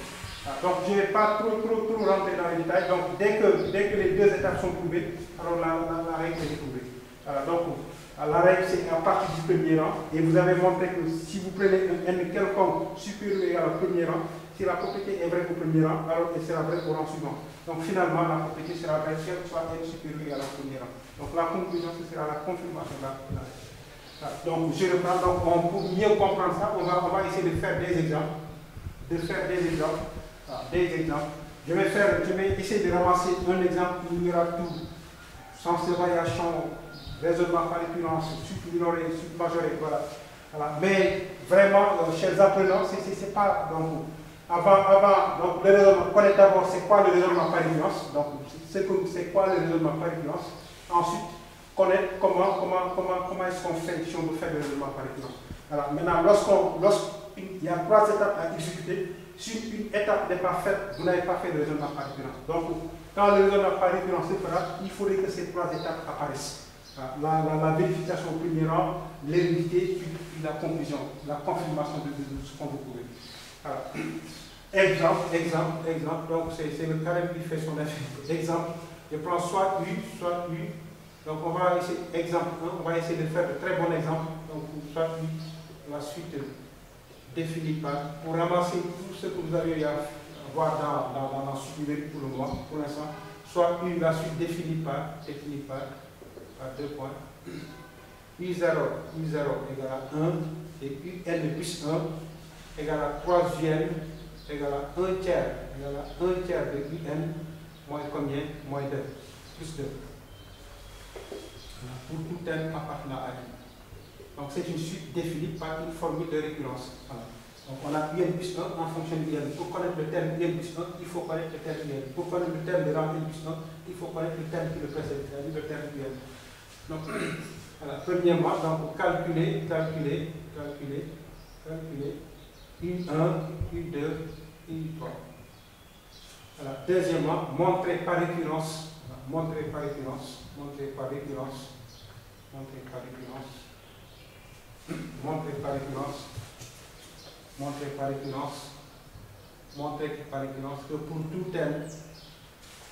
que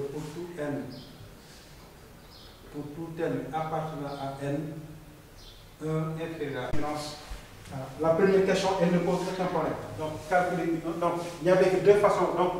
Donc avec lesquelles nous travaillons, soit elles sont définies par une formule explicite, soit elles sont définies par une formule de récurrence. Là, la suite, elle est définie par une formule de récurrence. Donc, on regarde, c'est là qu'on regarde. Donc, pour connaître le terme UN plus 1, il faut connaître le terme UN. Donc, c'est ça la suite définie par. Pour connaître un terme, s'il faut connaître le terme qui le précède, on dira que la suite est définie par une formule de récurrence. Alors, pour calculer U1, voilà, donc, bien comprendre cette égalité, ou bien simplement, donc il y a deux égalités qui définissent cette suite. Il y a la première égalité qui vous donne le premier terme. Si on veut calculer plus long, certainement, il faudra étudier cette égalité. On l'a fait tout à l'heure.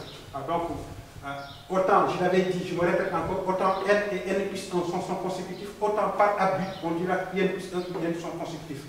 Voilà, pour connaître n plus 1, donc le terme qui précède n plus 1, c'est n. Donc le terme qui précède n plus 1 par abus, c'est n. Donc pour connaître n plus 1, on prend le terme qui le précède, on le multiplie par 1, on ajoute 2. Ou bien on prend cette égalité, à partir de n plus 1, on se demande quelle valeur il faudra donner à n pour qu'on ait U1. Il faudra donner à n la valeur 0. Donc là, ça fait U1, donc pour n égale 0, si on veut, on donne U1 égale 1 tiers. Je ne ferai pas de calcul, ça fait 1 tiers U0 plus 2. On connaît U0, pour remplacer U0 par sa valeur, vous avez la valeur de U1. Donc pour n, pour avoir U2, il faut remplacer à n par 1. Donc on aura, pour n égale 1, on aura U2 égale 1 tiers de U1 plus combien? Plus 2. Pour n égale, pour avoir U3, il faut donner à n la valeur 2. Et U3, ce sera 1 tiers de U2 plus combien? Plus 2.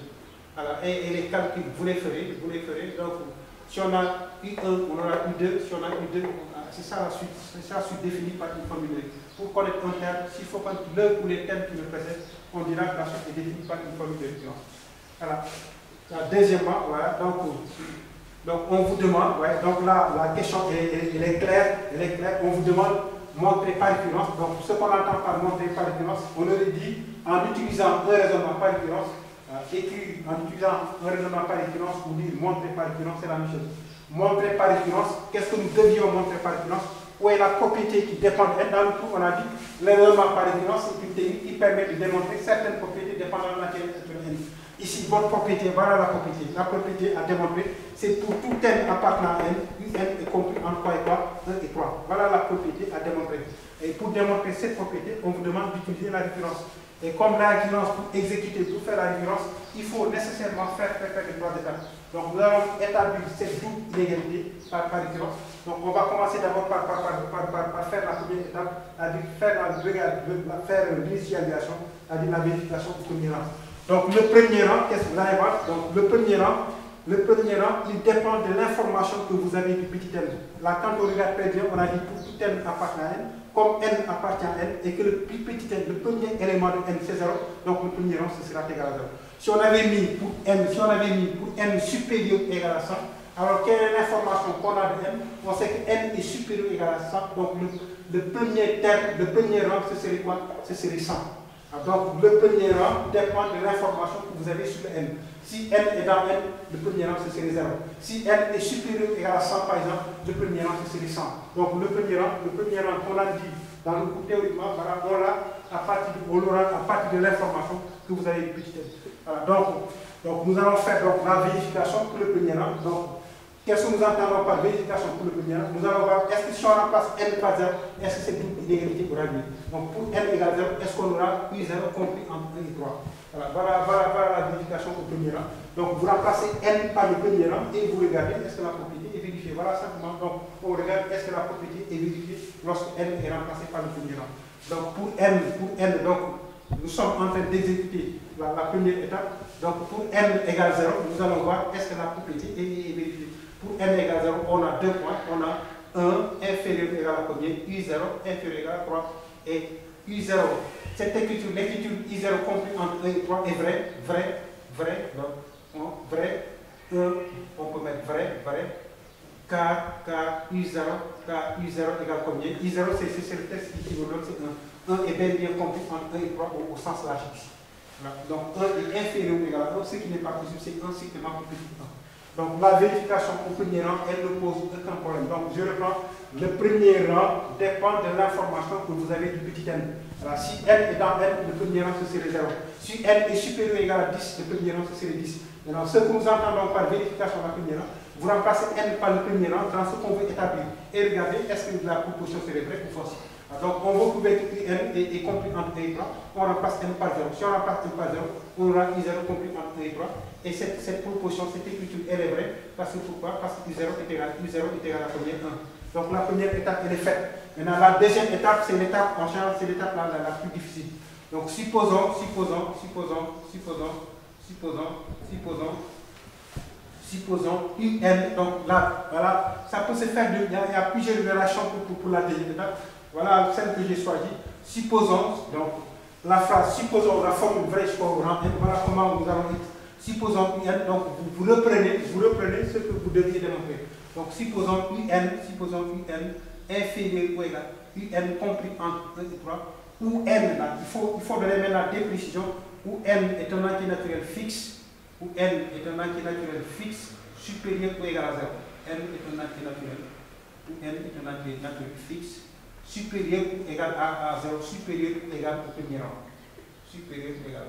N est quelconque mais fixe, où N est un entier naturel quelconque fixé, où N est un entier naturel fixe, supérieur ou égal à 0.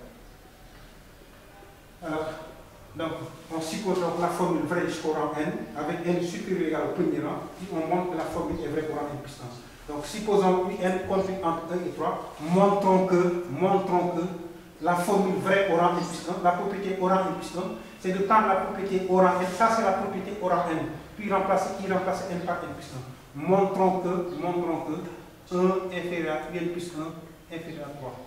Alors, donc on a supposé la formule vraie jusqu'au rang N, maintenant il faudra montrer qu'elle est vraie au rang N plus 1. À la place N, il y en a qui mettent P, UP, il y en a qui mettent P plus 1, ça n'a aucune importance. Voilà. L'essentiel, qu'on exécute correctement la deuxième étape. La deuxième étape, c'est supposer la formule vraie jusqu'au rang N, où N est un entier naturel quelconque mais fixé, supérieur ou égal au premier rang. Ensuite, montrer que la propriété est vraie au rang N plus 1. Donc, la deuxième étape, en général, est l'étape la plus difficile. Donc, il y a une hypothèse, c'est ce qu'on appelle l'hypothèse de récurrence. L'hypothèse de récurrence, c'est ce que vous avez supposé. Vous avez supposé UN compris entre 1 et 3, et vous deviez montrer, sachant que UN est compris entre 1 et 3, on devait montrer que UN plus 1 est compris entre 1 et 3. Donc, on ne peut pas montrer, donc là aussi, je commence par passer sur le mot, on ne peut pas montrer que UN plus 1 est compris entre, voilà ce que vous pouvez. On ne peut pas maintenant montrer que UN plus 1 est compris entre 1 et 3 sans pour autant utiliser le fait que UN est compris entre 1 et 3. Donc, il faut nécessairement, si on veut faire la récurrence, il faut utiliser l'hypothèse de récurrence. L'hypothèse de récurrence, c'est ce qu'on a supposé. Donc, pour montrer que UN plus 1 est plus petit que et est compris entre 1 et 3, nous allons utiliser le fait que UN est compris entre 1 et 3. Et là, donc voilà ce que nous devions montrer. Et là, c'est une double inégalité. Donc, on a des inégalités à montrer. Et qu'est-ce qu'on fait en général pour montrer des inégalités? Pour montrer des inégalités en général, qu'est-ce qu'on fait? Ça peut se faire par encadrement, ça peut se faire par différence, on peut chercher le signe de la différence, et parfois on utilise des variations d'une fonction pour établir certaines inégalités. Donc, voilà, donc maintenant je regarde en face ce que je vous prouver. Je vous prouver que y qui compris entre les doigts. Ça, c'est des inégalités. Et pour montrer des inégalités, ça peut se faire par différence, ça peut se faire par encadrement. On peut aussi parfois utiliser des variations de fonction. Maintenant, nous allons voir, est-ce que nous ne pourrions pas procéder par encadrement jusqu'à ce qu'on ait n plus 1 compris entre les doigts. Alors, si l'encadrement ne marche pas, on regarde la différence. Donc, on regarde la différence. Par exemple, pour montrer que n plus 1 est plus petit que 3, on cherche le signe de n plus 1 moins 3. On montre que n plus 1 moins 3 est négatif. Donc là, nous allons procéder par encadrement. Donc, on va partir de ce que nous savons. On sait que UN est plus petit que, est compris entre quoi et quoi, est compris entre 1 et 3. Maintenant, partant de UN, comment nous devions faire pour arriver à UN plus 1? Et on regarde quel est le lien qu'il y a entre UN plus 1 et UN. Comme UN plus 1 était là, un tiers de UN plus 2, donc on applique nos règles sur les encadrements. Pour avoir un encadrement de UN plus 1, il faudra encadrer un tiers de UN plus 2. Et ça va se faire par étapes. Il faut d'abord encadrer un tiers de UN. Pour encadrer un tiers de UN, on multiplie partout par un tiers. D'où, en multipliant, 1 fois 1 tiers inférieur à 1 tiers de UN, inférieur à 1 tiers multiplié par combien? 3. On a multiplié partout, on a multiplié par 1 tiers. On a multiplié par 1 tiers, on peut le préciser. Ensuite, on a 1 tiers de UN, qu'est-ce qu'il manque? Il manque plus de. Donc, on ajoute partout plus de. Donc, je rappelle les règles. Si on multiplie pour la multiplication, si on multiplie par un nombre strictement positif, ça ne fait pas changer le sens des inégalités. Et si on multiplie par un nombre négatif, il faudra changer le sens des inégalités.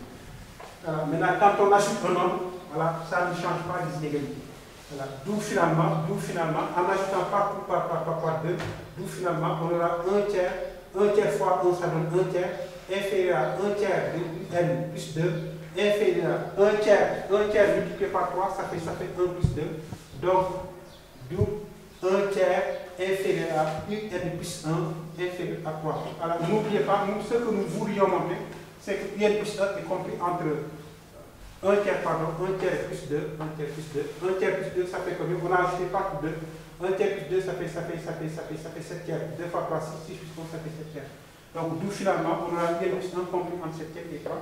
Maintenant, notre objectif, c'est pas ça. Nous, on voulait montrer que UN plus 1 est compris entre 1 et 3.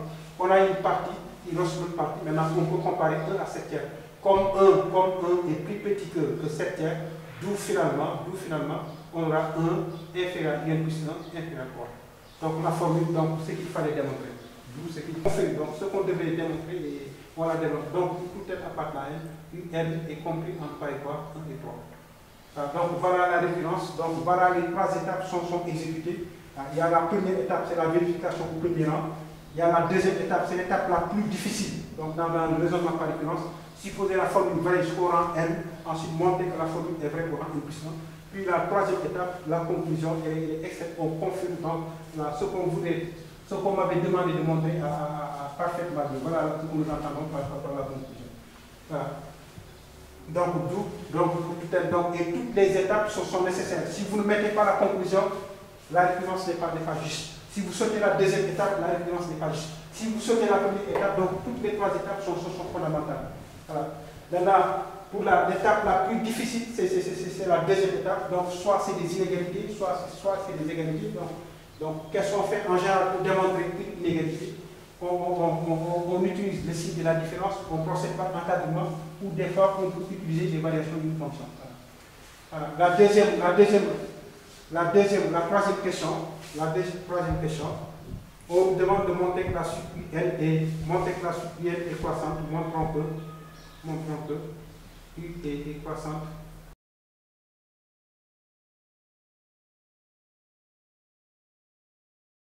Donc ça, c'est la notation fonctionnelle. Une suite et fonction parce qu'il est application. Donc voilà comment se note une application, comment se note une application du IBR. Voilà. À chaque élément I noté N, on associe son image par U qui est UN, et UN, nouvelle notation, UN sera noté désormais U indice N. Voilà, ça c'est la notation fonctionnelle. Donc ça c'est la notation. Donc pour une suite, il y a 2 notations. Ça c'est la notation fonctionnelle. Ensuite, il y a la notation. Ça, c'est la notation fonctionnelle.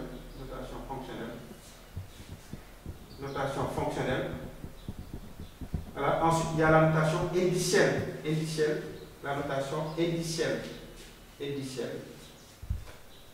La notation indicielle. Donc, si U est une suite numérique définie sur I, peut se noter. Donc, je reprends. Si U est une suite numérique définie sur 1, il y a 2 notations possibles pour U. Il y a la notation fonctionnelle. Donc, les suites, c'est des applications, donc des fonctions. Ensuite, il y a la notation indicielle. Donc, dire que U est une suite numérique définie sur I peut se noter comme ça. On met UN, on met parenthèse, N appartient à I. Donc, quand j'écris UN, N parenthèse, N appartient à I, ça signifie simplement que U est une suite de I vers est une suite numérique, est une suite numérique définie sur I. Donc, je reprends. Quand j'écris UN, en parenthèse, N appartient à I, ça signifie simplement que qu'on a une suite I définie, qu'on a une suite numérique définie sur I. Et une suite numérique, c'est une application définie sur I, donc de I vers F. Donc, quand on écrit N, parenthèse, N appartient à I, ça veut dire la suite I est numérique et elle est définie sur I. Donc, c'est une autre façon de noter la suite. Donc, pour une suite, il y a 2 notations. Il y a la notation fonctionnelle et puis il y a la notation indicielle. La notation fonctionnelle, c'est parce que les suites, c'est des applications, donc des fonctions. La notation indicielle, donc une suite définie sur I peut se noter comme ça. On met parenthèse UN et puis N appartient. Ça veut dire U est une suite définie sur I. Voilà. Maintenant, quelques petits trucs pour vocabulaire, je ne sais pas, remarque sous forme de remarque, vocabulaire, ou bien on met donc vocabulaire. Donc, lorsque N0, si N0 est le plus petit élément, donc là je suppose qu'on a toujours, on a une suite définie sur I. Si N0 est le plus petit élément, de I, lorsque N0 est le plus petit élément de I, alors UN0 est appelé le premier élément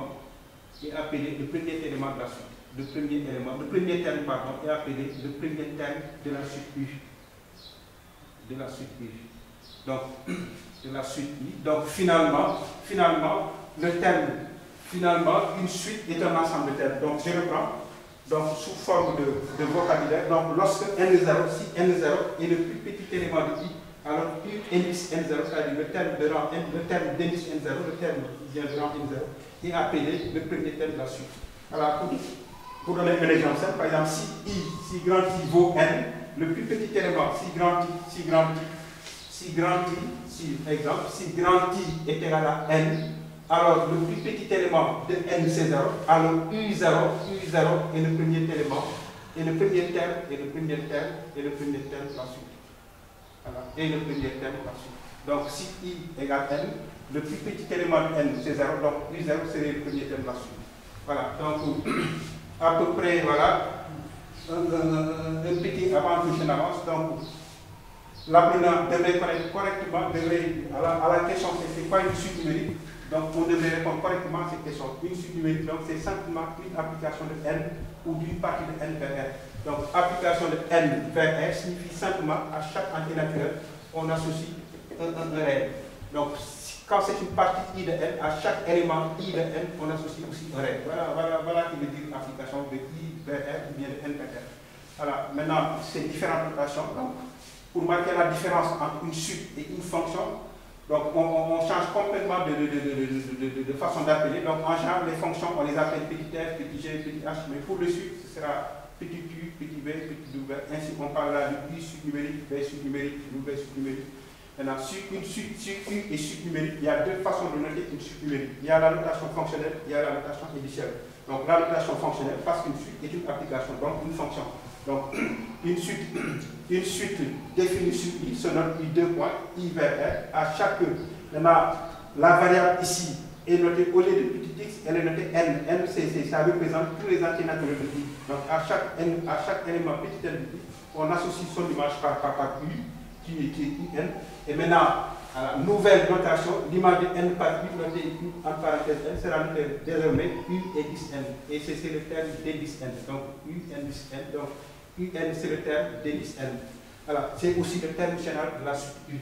Voilà. Maintenant, la notation indicielle, lorsque U est une suite numérique définie sur U, U est une suite numérique définie sur I, ou une partie de N peut se noter, on met parenthèse, on met UN, on met N à part N. Voilà, quelques vocabulaires. Donc, si N0 est le plus petit terme et le plus petit élément de I, alors N0 est aussi appelé le premier terme de la suite. Donc, finalement, par exemple, si I est égal à N, lorsque I vaut N, le plus petit élément de N c'est 0, donc I0 serait le premier terme de la suite. Donc, finalement,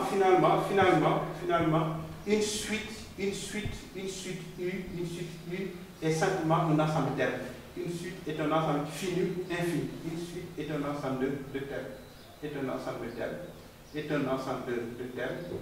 Voilà. Est un ensemble de termes. Par exemple, si U est défini, par exemple, si U est défini sur la suite I est défini sur N, donc on peut écrire, on a deux points, N appartenant à N égale, donc c'est U0, U1, U2, etc. Et la liste est infinie parce qu'N contient un nombre infini d'éléments. Donc une suite, c'est un ensemble de termes. Les termes étant U0, U1, U2, U3, lorsque le premier terme est U0. Voilà, donc une suite, c'est une famille de nombres, voilà, tout simplement, c'est une famille de nombres. Voilà. Donc, c'est la famille de nombres U0, U1, U2, U3, U4, etc. Et la liste est infinie parce qu'elle a un nombre infini d'éléments. Voilà. Une petite remarque aussi, à ne pas confondre, remarque. Donc, il ne faudrait pas surtout confondre deux termes généraux. On ne confond pas UN, c'est le terme général de la suite. On ne le confond pas avec la suite. UN, c'est la suite. Voilà. Donc, c'est des choses différentes. Ne pas confondre le terme général avec la suite. Voilà, à peu près, c'est un peu à peu près la même notation, mais voilà, c'est pas la même chose. Donc, UN, c'est le terme général, UN, c'est tous les termes de la suite. Donc, ça, c'est tous les termes, ça représente la suite. Voilà, donc voilà, chers apprenants, un peu ce que nous entendons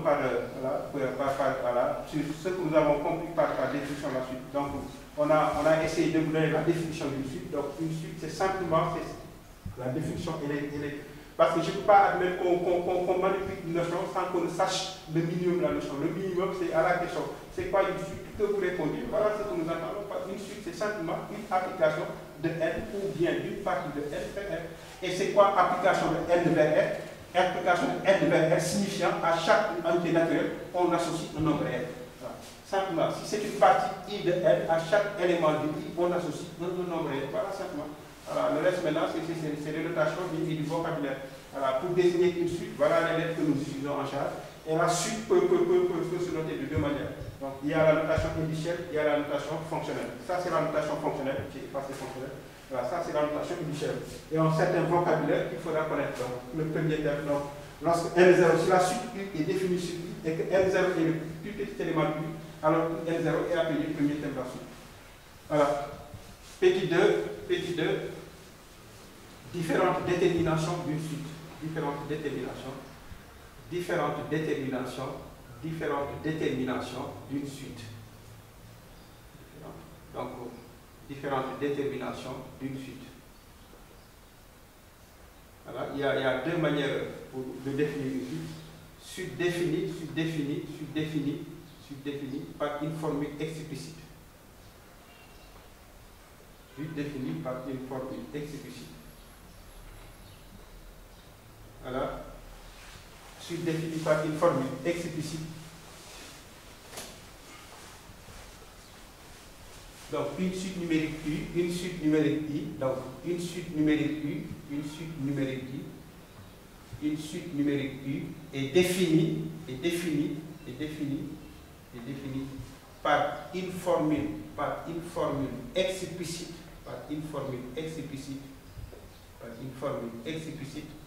lorsque son terme général UN, lorsque son terme général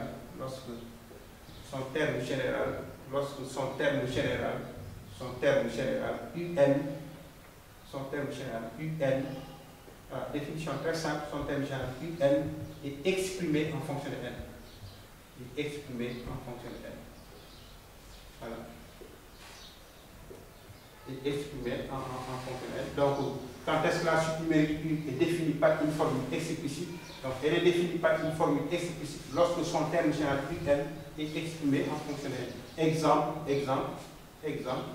Donc, soit U, la suite numérique définie par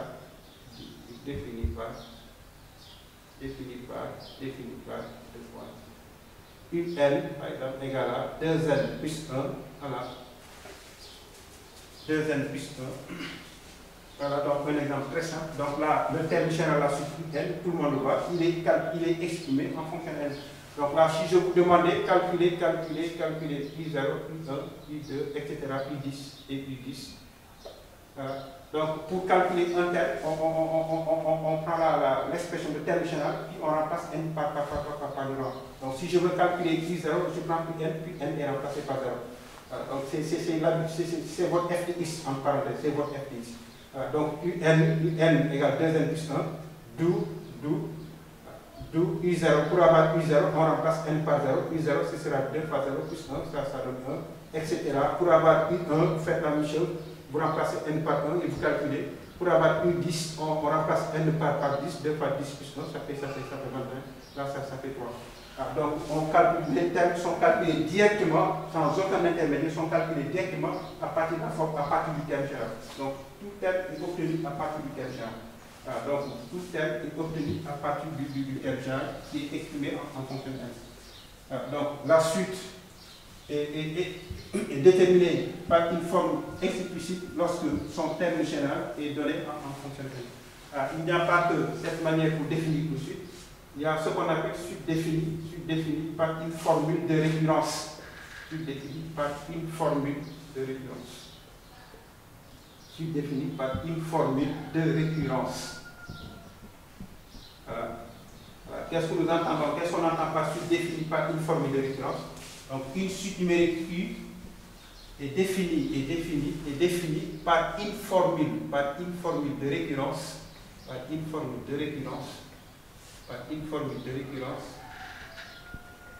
si pour connaître un terme, pour connaître un terme, il faut connaître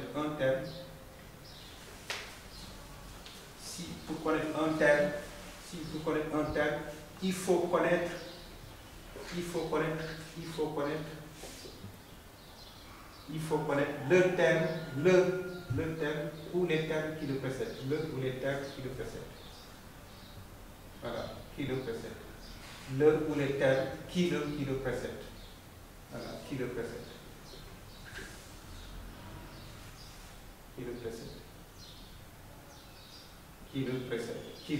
Voilà. Le terme qui vient avant lui, ou bien les termes qui viennent avant ce terme. Donc une suite numérique est définie par une formule de récurrence. Si pour connaître un terme, il faut connaître le terme qui le précède, ou bien il faut connaître les termes qui le précèdent. Voilà. Exemple. Soit U la suite numérique, exemple 1, soit U la suite numérique définie par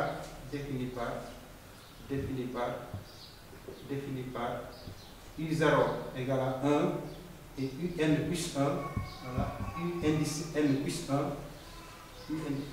égale à 2UN plus 3 pour tout N appartenant à N.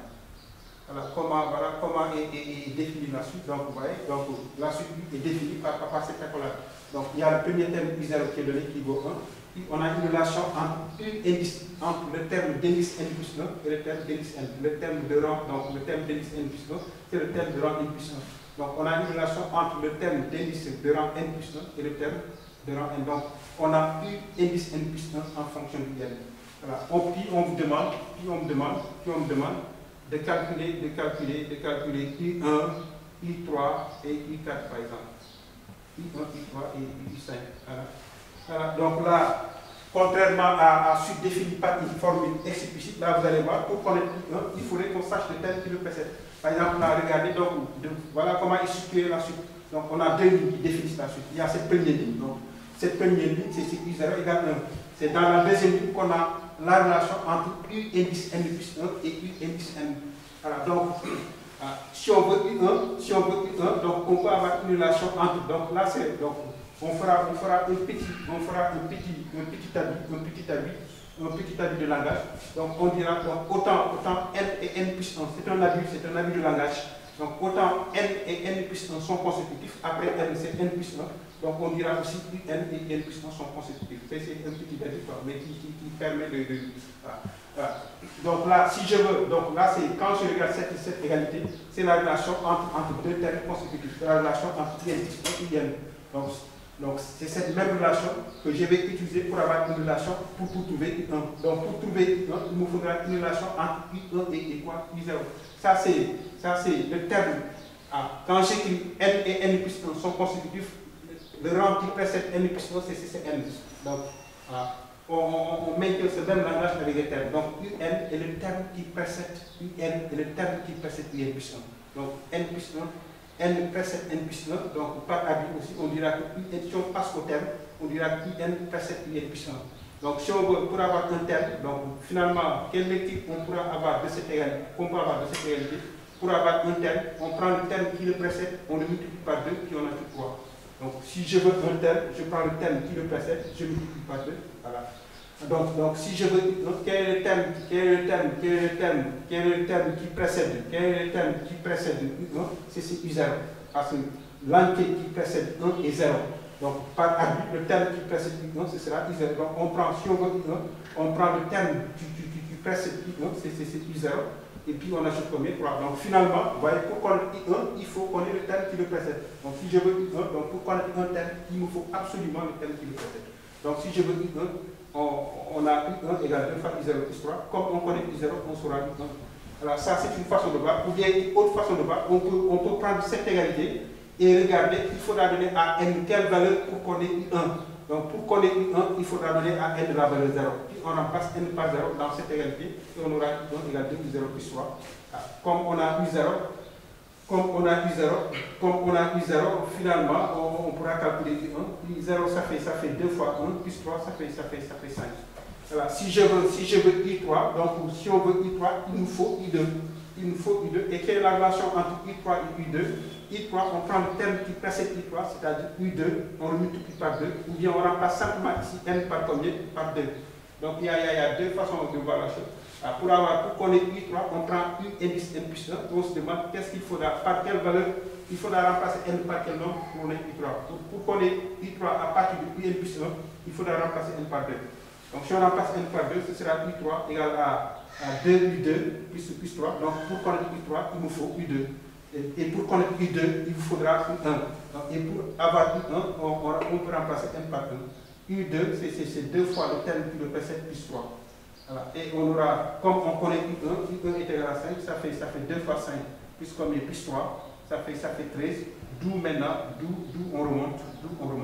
U3 égale 2 U2 plus 3, ça fait 2 fois 13 plus 3, ça fait 29. Voilà. Donc là, vous voyez, tout le monde peut le constater. Donc pour connaître un terme ici, pour avoir un terme, il faut connaître le terme qui le précède. Si je veux U1, il me faut U0. Si je veux U3, il me faut U2. Voilà. Donc cette suite est définie. Donc cette suite est définie par une formule de récurrence. Voilà, c'est la formule qui est mise en accolade. Donc le premier terme est donné et on a une relation entre UN plus UN. Cette suite est définie par une formule de récurrence. Donc, vous voyez, contrairement pour la formule explicite, les termes se calculent de façon indépendante. Pour connaître un terme, on n'a pas besoin de connaître deux termes. Voilà, donc le terme est tiré directement à partir du terme genre. Voilà, exemple 2. Donc, exemple 2, voilà, exemple 2. Soit U, la suite définie par 2 points. Voilà. Cette fois-ci, on donne deux termes, U0 égale 1 et U1 égale à 2. Et UN plus 2 égale à 2UN plus 1, par exemple, moins UN, 2UN moins UN, 2UN plus 1 moins UN. Voilà, pour tout terme, nous allons encore continuer sur les tonalités. Voilà. Donc il y a l'effet du carré qui fait son effet. Donc, maintenant, Prépa Bac 2020 vous est offert par la République des Valeurs.